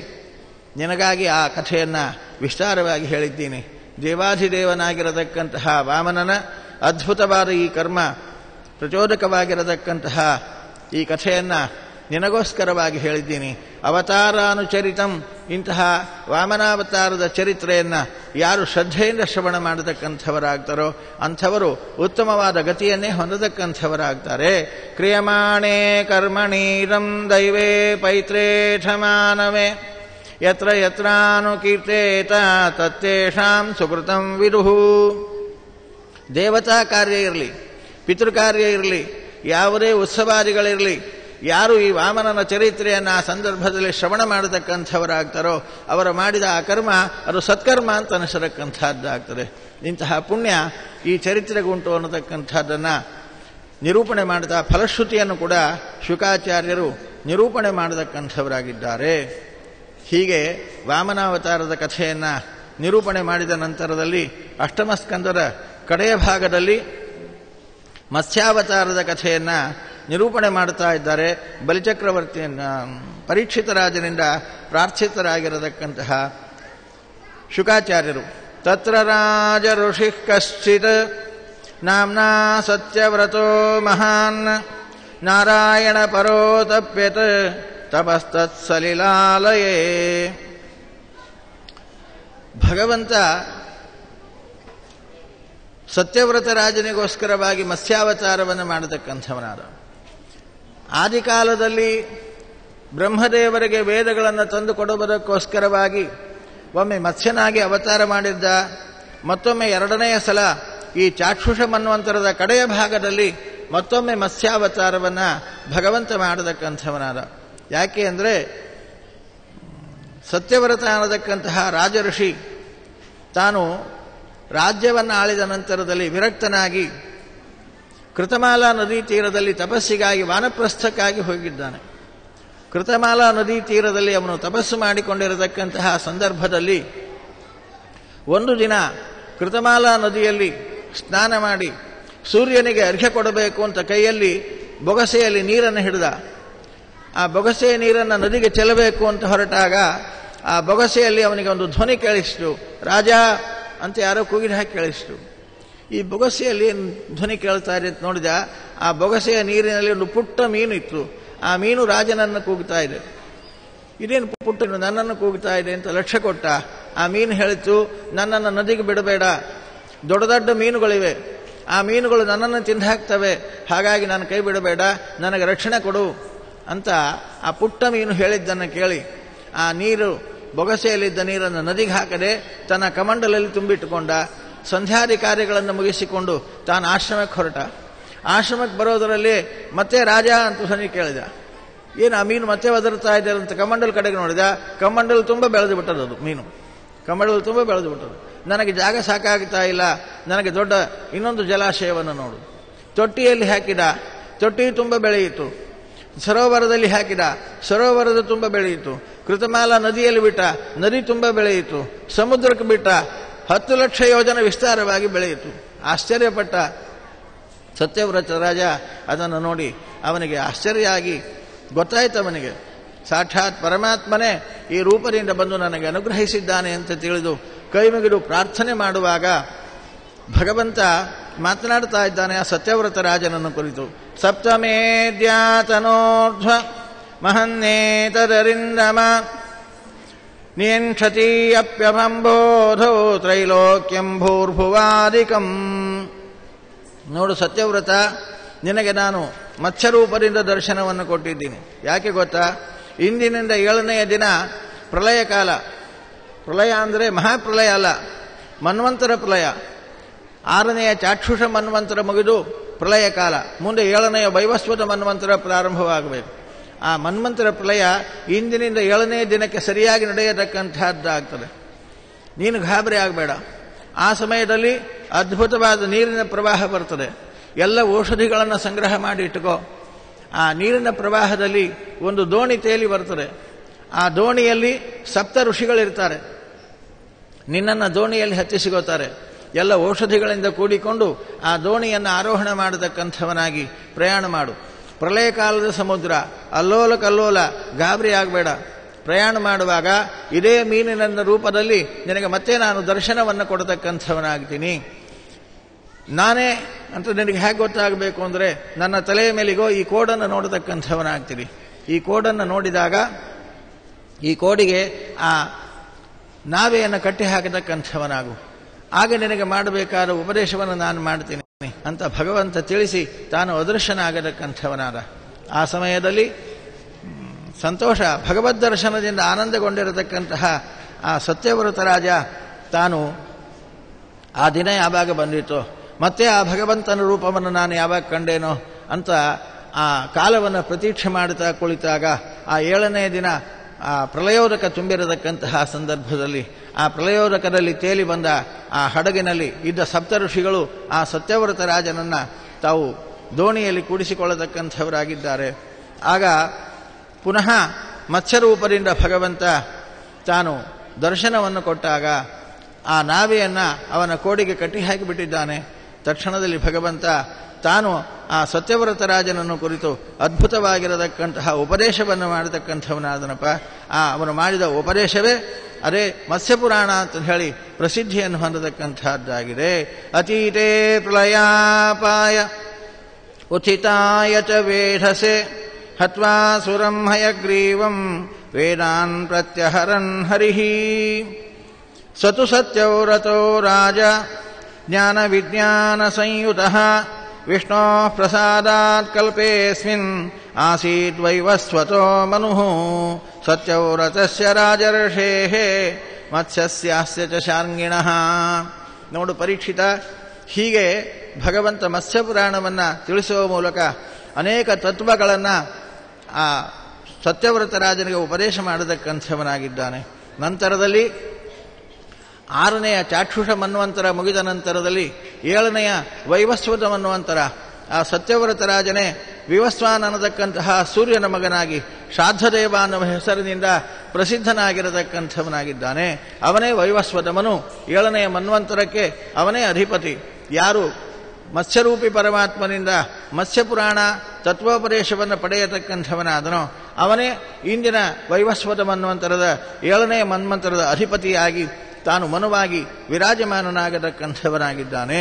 ಸಂವಾದಂ ಮಹದಾಖ್ಯಾನಂ ಶ್ರುತ್ವಾ ಮುಚ್ಚೇತ ಕಿಲ್ವಶಾತ್. ಹೀಗೆ ಮತ್ಸ್ಯಾವತಾರ ಮಾಡಿ ಮತ್ಸ್ಯಪುರಾಣ ಉಪದೇಶ ಮಾಡಿದ ಅನ್ನುವ ಈ ಕಥೆಯನ್ನು ಯಾರು ಶ್ರದ್ಧೆಯಿಂದ ಶ್ರವಣ ಮಾಡತಕ್ಕಂಥವರಾಗ್ತಾರೋ ಅಂಥವರು ಸಕಲ ಪಾಪಗಳಿಂದ ನಿರ್ಮುಕ್ತರಾಗತಕ್ಕಂಥವರಾಗ್ತಾರೆ. ಅವತಾರಂ ಹರೇರ್ಯೋಮಂ ಕೀರ್ತಯೇದನ್ವಹಂ ನರಃ ಸಂಕಲ್ಪಾಸ್ತಸ್ಯ ಸಿದ್ಧಂತಿ ಪ್ರಯಾತಿ ಪರಮಾಂ ಗತಿಂ. ನೋಡು ಪರೀಕ್ಷಿತ, ನಿನಗೋಸ್ಕರವಾಗಿ ಅಷ್ಟಮಸ್ಕಂದದಲ್ಲಿ ಭಗವಂತನ ಅನೇಕ ಅವತಾರ ಕಥೆಗಳನ್ನು ನಿರೂಪಣೆ ಮಾಡತಕ್ಕಂಥವನಾಗಿದ್ದೀನಿ. ಮೊದಲಿಗೆ ಯಜ್ಞಾವತಾರದ ಕಥೆ, ಸ್ವಯಂಭೂವನವನ್ನು ಈಶಾವಾಸ್ಯ ಉಪನಿಷತ್ತಿನಿಂದ ಸ್ತೋತ್ರ ಮಾಡಿದಾಗ ರಕ್ಷಣೆ ಮಾಡಿರತಕ್ಕಂತಹ ಯಜ್ಞಾವತಾರದ ಕಥೆ. ನಂತರದಲ್ಲಿ ಹರಿಯಾಗಿ ಅವತಾರ ಮಾಡಿ ಗಜೇಂದ್ರನನ್ನು ಮೋಚನೆ ಮಾಡಿರತಕ್ಕಂತಹ ಹರಿಯ ಕಥೆಯನ್ನು ನಿರೂಪಣೆ ಮಾಡತಕ್ಕಂಥವನಾಗಿದ್ದೀನಿ. ಚಾಕ್ಷುಷ ಮನ್ವಂತರದಲ್ಲಿ ಕೂರ್ಮನಾಗಿ, ಧನ್ವಂತರಿಯಾಗಿ, ಅಜಿತನಾಮಕನಾಗಿ, ಮೋಹಿನಿಯಾಗಿ ದೇವತೆಗಳಿಗೆ ಅಮೃತ ಪ್ರಾಶನ ಮಾಡಿಸಿರತಕ್ಕಂತಹ ಭಗವದವತಾರಗಳ ಕಥೆಗಳನ್ನು, ನಂತರದಲ್ಲಿ ವಾಮನಾವತಾರದ ಕಥೆಯನ್ನು 8ನೇ ಸ್ಕಂದದಲ್ಲಿ ಕಡೆಯದಾಗಿ ಮತ್ಸ್ಯಾವತಾರದ ಕಥೆಯನ್ನು ಕೂಡ ನಿನಗೆ ನಿರೂಪಣೆ ಮಾಡತಕ್ಕಂಥವನಾಗಿದ್ದೀನಿ. ಅವತಾರಂ ಹರೇಃ ಯೋಮಂ ಕೀರ್ತಯೇದನ್ವಹಂ ತಪಃ. ಇಂತಹ ಭಗವಂತನ ಅನೇಕ ಅವತಾರ ಕಥೆಗಳನ್ನು ಈ ಅಷ್ಟಮಸ್ಕಂದದಲ್ಲಿ ನಿನಗೆ ನಿರೂಪಣೆ ಮಾಡತಕ್ಕಂಥವನಾಗಿದ್ದೀನಿ. ಯಾರು ಶ್ರದ್ಧೆಯಿಂದ ಈ ಭಗವದವತಾರ ಕಥೆಗಳನ್ನು ಶ್ರವಣ ಮಾಡತಕ್ಕಂಥವರಾಗ್ತಾರೋ ಸಂಕಲ್ಪಾಹ ತಸ್ಯ ಸಿದ್ಧಂತಿ, ಅವರ ಇಷ್ಟಾರ್ಥಗಳು ಸಿದ್ಧಿಸತಕ್ಕಂಥದ್ದಾಗುತ್ತದೆ. ಪ್ರಯಾತಿ ಪರಮಾಂ ಗತಿಂ, ಸಕಲ ಅನಿಷ್ಟ ನಿವೃತ್ತಿಪೂರ್ವಕವಾಗಿ ಇಷ್ಟಾರ್ಥಗಳನ್ನು ಹೊಂದತಕ್ಕಂಥವರಾಗ್ತಾರೆ ಅನ್ನುವ ಫಲಶ್ರುತಿಯನ್ನು ಕೂಡ ಅಷ್ಟಮಸ್ಕಂದಕ್ಕೆ ಶುಕಾಚಾರ್ಯರು ನಿರೂಪಣೆ ಮಾಡ್ತಾ ಇದ್ದಾರೆ. ಇಂತಹ ಅದ್ಭುತವಾಗಿರತಕ್ಕಂತಹ ಭಗವಂತನ ದಿವ್ಯ ಚರಿತ್ರೆಯ ನಿರೂಪಣೆ ಅಷ್ಟಮಸ್ಕಂದದಲ್ಲಿ ಬಂದದ್ದನ್ನು ಒಂದು ವಾರದಲ್ಲಿ ಪರಮ ಪೂಜ್ಯ ಶ್ರೀಪಾದಂಗಳವರು ಅಂತಃಕರಣ ಮಾಡಿ, ಅಷ್ಟು ದೂರದಿಂದ ನಾನು ಕೊಪ್ಪಳದಿಂದ ಬಂದವ, ಶ್ರೀಗಳವರು ಅಂತಃಕರಣ ಮಾಡಿ ಅಲ್ಲಿಂದ ಕರೆಸಿ ಒಂದು ವಾರ ಅಷ್ಟಮಸ್ಕಂದ ಭಾಗವತ ಪ್ರವಚನ ನಡೆಯಬೇಕು ಅಂತ ಆಜ್ಞಾಪಿಸಿದರು. ಅವರ ಆಜ್ಞೆಯಂತೆ ಯಥಾಮತಿಯಾಗಿ ಪ್ರತಿನಿತ್ಯ 7 ದಿನ ಅಷ್ಟಮಸ್ಕಂದದ ಕಥಾಭಿಪ್ರಾಯವನ್ನು ಅನುವಾದ ಮಾಡಿದ್ದೀನಿ ಅಂದರೆ ಪರಮ ಪೂಜ್ಯರಾಗಿರತಕ್ಕಂತಹ ವಾದಿರಾಜ ಶ್ರೀಪಾದಂಗಳವರು ಅವರದೇ ಇದು ಪರ್ಯಾಯ, ಅವರೇ ನಿಂತು ಒಳಗೆ ಈ ಒಂದು ಮಾತುಗಳನ್ನು ನುಡಿಸತಕ್ಕಂಥವರಾಗಿದ್ದಾರೆ. ಅವರ ಅನುಗ್ರಹದಿಂದ ನುಡಿದ ಈ 2 ಮಾತುಗಳು ಅವರ ಪಾದಾರವಿಂದಗಳಲ್ಲಿ ಸಮರ್ಪಣೆ ಮಾಡುತ್ತಾ ಇದ್ದೀನಿ. ಆ ವಾದಿರಾಜ ಸ್ವಾಮಿಗಳವರು ಆಚಾರ್ಯರ ಕಾರ್ಯಕ್ಷೇತ್ರ ಶ್ರೀಮನ್ ಮಧ್ವಾಚಾರ್ಯರು, ಅವರ ಹೃತ್ಕಮಲ ನಿವಾಸಿಯಾಗಿರತಕ್ಕಂತಹ ಶ್ರೀ ಗೋಪಾಲಕೃಷ್ಣ ಅವನಲ್ಲಿ 2 ಮಾತುಗಳನ್ನು ಸಮರ್ಪಣೆ ಮಾಡುತ್ತಾ ಇದ್ದೇನೆ. ಮಧ್ವೇಶಾರ್ಪಣಮಸ್ತು. ತತ್ರೈವ ಗಂಗಾ ಯಮುನಾ ಚ ವೇಣಿ ಗೋದಾವರಿ ಸಿಂಧು ಸರಸ್ವತೀ ಚ ಸರ್ವಾಣಿ ತೀರ್ಥಾನಿ ವಸಂತಿ ತತ್ರ ಯತ್ರಾರ್ಚಿತೋದಾರ ಕಥಾ ಪ್ರಸಂಗಃ ವ್ಯಾಸಾಯ ಭವನಾಶಾಯ ಶ್ರೀಶಾಯ ಗುಣರಾಶೇ ಹೃದ್ಯಾಯ ಶುದ್ಧ ವಿದ್ಯಾಯ ಮಧ್ವಾಯ ಚ ನಮೋ ನಮಃ. ಮಂಗಲಂ ಭಗವಾನ್ ವಿಷ್ಣುಃ ಮಂಗಲಂ ಮಧುಸೂದನಃ ಮಂಗಲಂ ಪುಂಡರೀಕಾಕ್ಷೋ ಮಂಗಲಂ ಗರುಡಧ್ವಜಃ. ಮಧ್ವೇಶಾರ್ಪಣಮಸ್ತು. 7 ದಿವಸಗಳ ಕಾಲ ಶ್ರೀಮದ್ಭಾಗವತ ಅಷ್ಟಮಸ್ಕಂದವನ್ನು ವಿಶೇಷವಾಗಿ ವ್ಯಾಖ್ಯಾನ ಪುರಸ್ಸರವಾಗಿ ಮನೋಜ್ಞವಾಗಿ ಪ್ರವಚನವನ್ನು ನೀಡಿದ್ದಾರೆ ವಿದ್ವಾನ್ ರಘುಪ್ರೇಮಾಚಾರ್ಯರು. ಶ್ರೀಮಠದ ಆದೇಶದ ಮೇರೆಗೆ ಆಚಾರ್ಯರನ್ನು ಕೇಳಿಕೊಂಡಾಗ ಬಹಳ ಸಂತೋಷದಿಂದ ಒಪ್ಪಿ ಈ ಜ್ಞಾನ ಕಾರ್ಯಕ್ಕೆ ಬಂದು ವಿಶೇಷವಾಗಿ ಜ್ಞಾನ ಸೇವೆಯನ್ನು ಕೃಷ್ಣ ಸನ್ನಿಧಾನದಲ್ಲಿ ನಡೆಸಿದ್ದಾರೆ. ಅವರಿಗೆ ಪರ್ಯಾಯ ಶ್ರೀ ಸೋದೆ ವಾದರಾಜ ಮಠದ ಪರವಾಗಿ ಅನಂತ ಧನ್ಯವಾದಗಳನ್ನು ಹೇಳ್ತಾ, ಶ್ರೋತೃಂದಕ್ಕೂ ಧನ್ಯವಾದ ಹೇಳ್ತಾ ಇವತ್ತಿನ ಈ ಧಾರ್ಮಿಕ ಪ್ರವಚನ ಕಾರ್ಯಕ್ರಮಕ್ಕೆ ಮಂಗಲವನ್ನು ಹೇಳ್ತೇವೆ. ಶ್ರೀಕೃಷ್ಣಾರ್ಪಣಮಸ್ತು.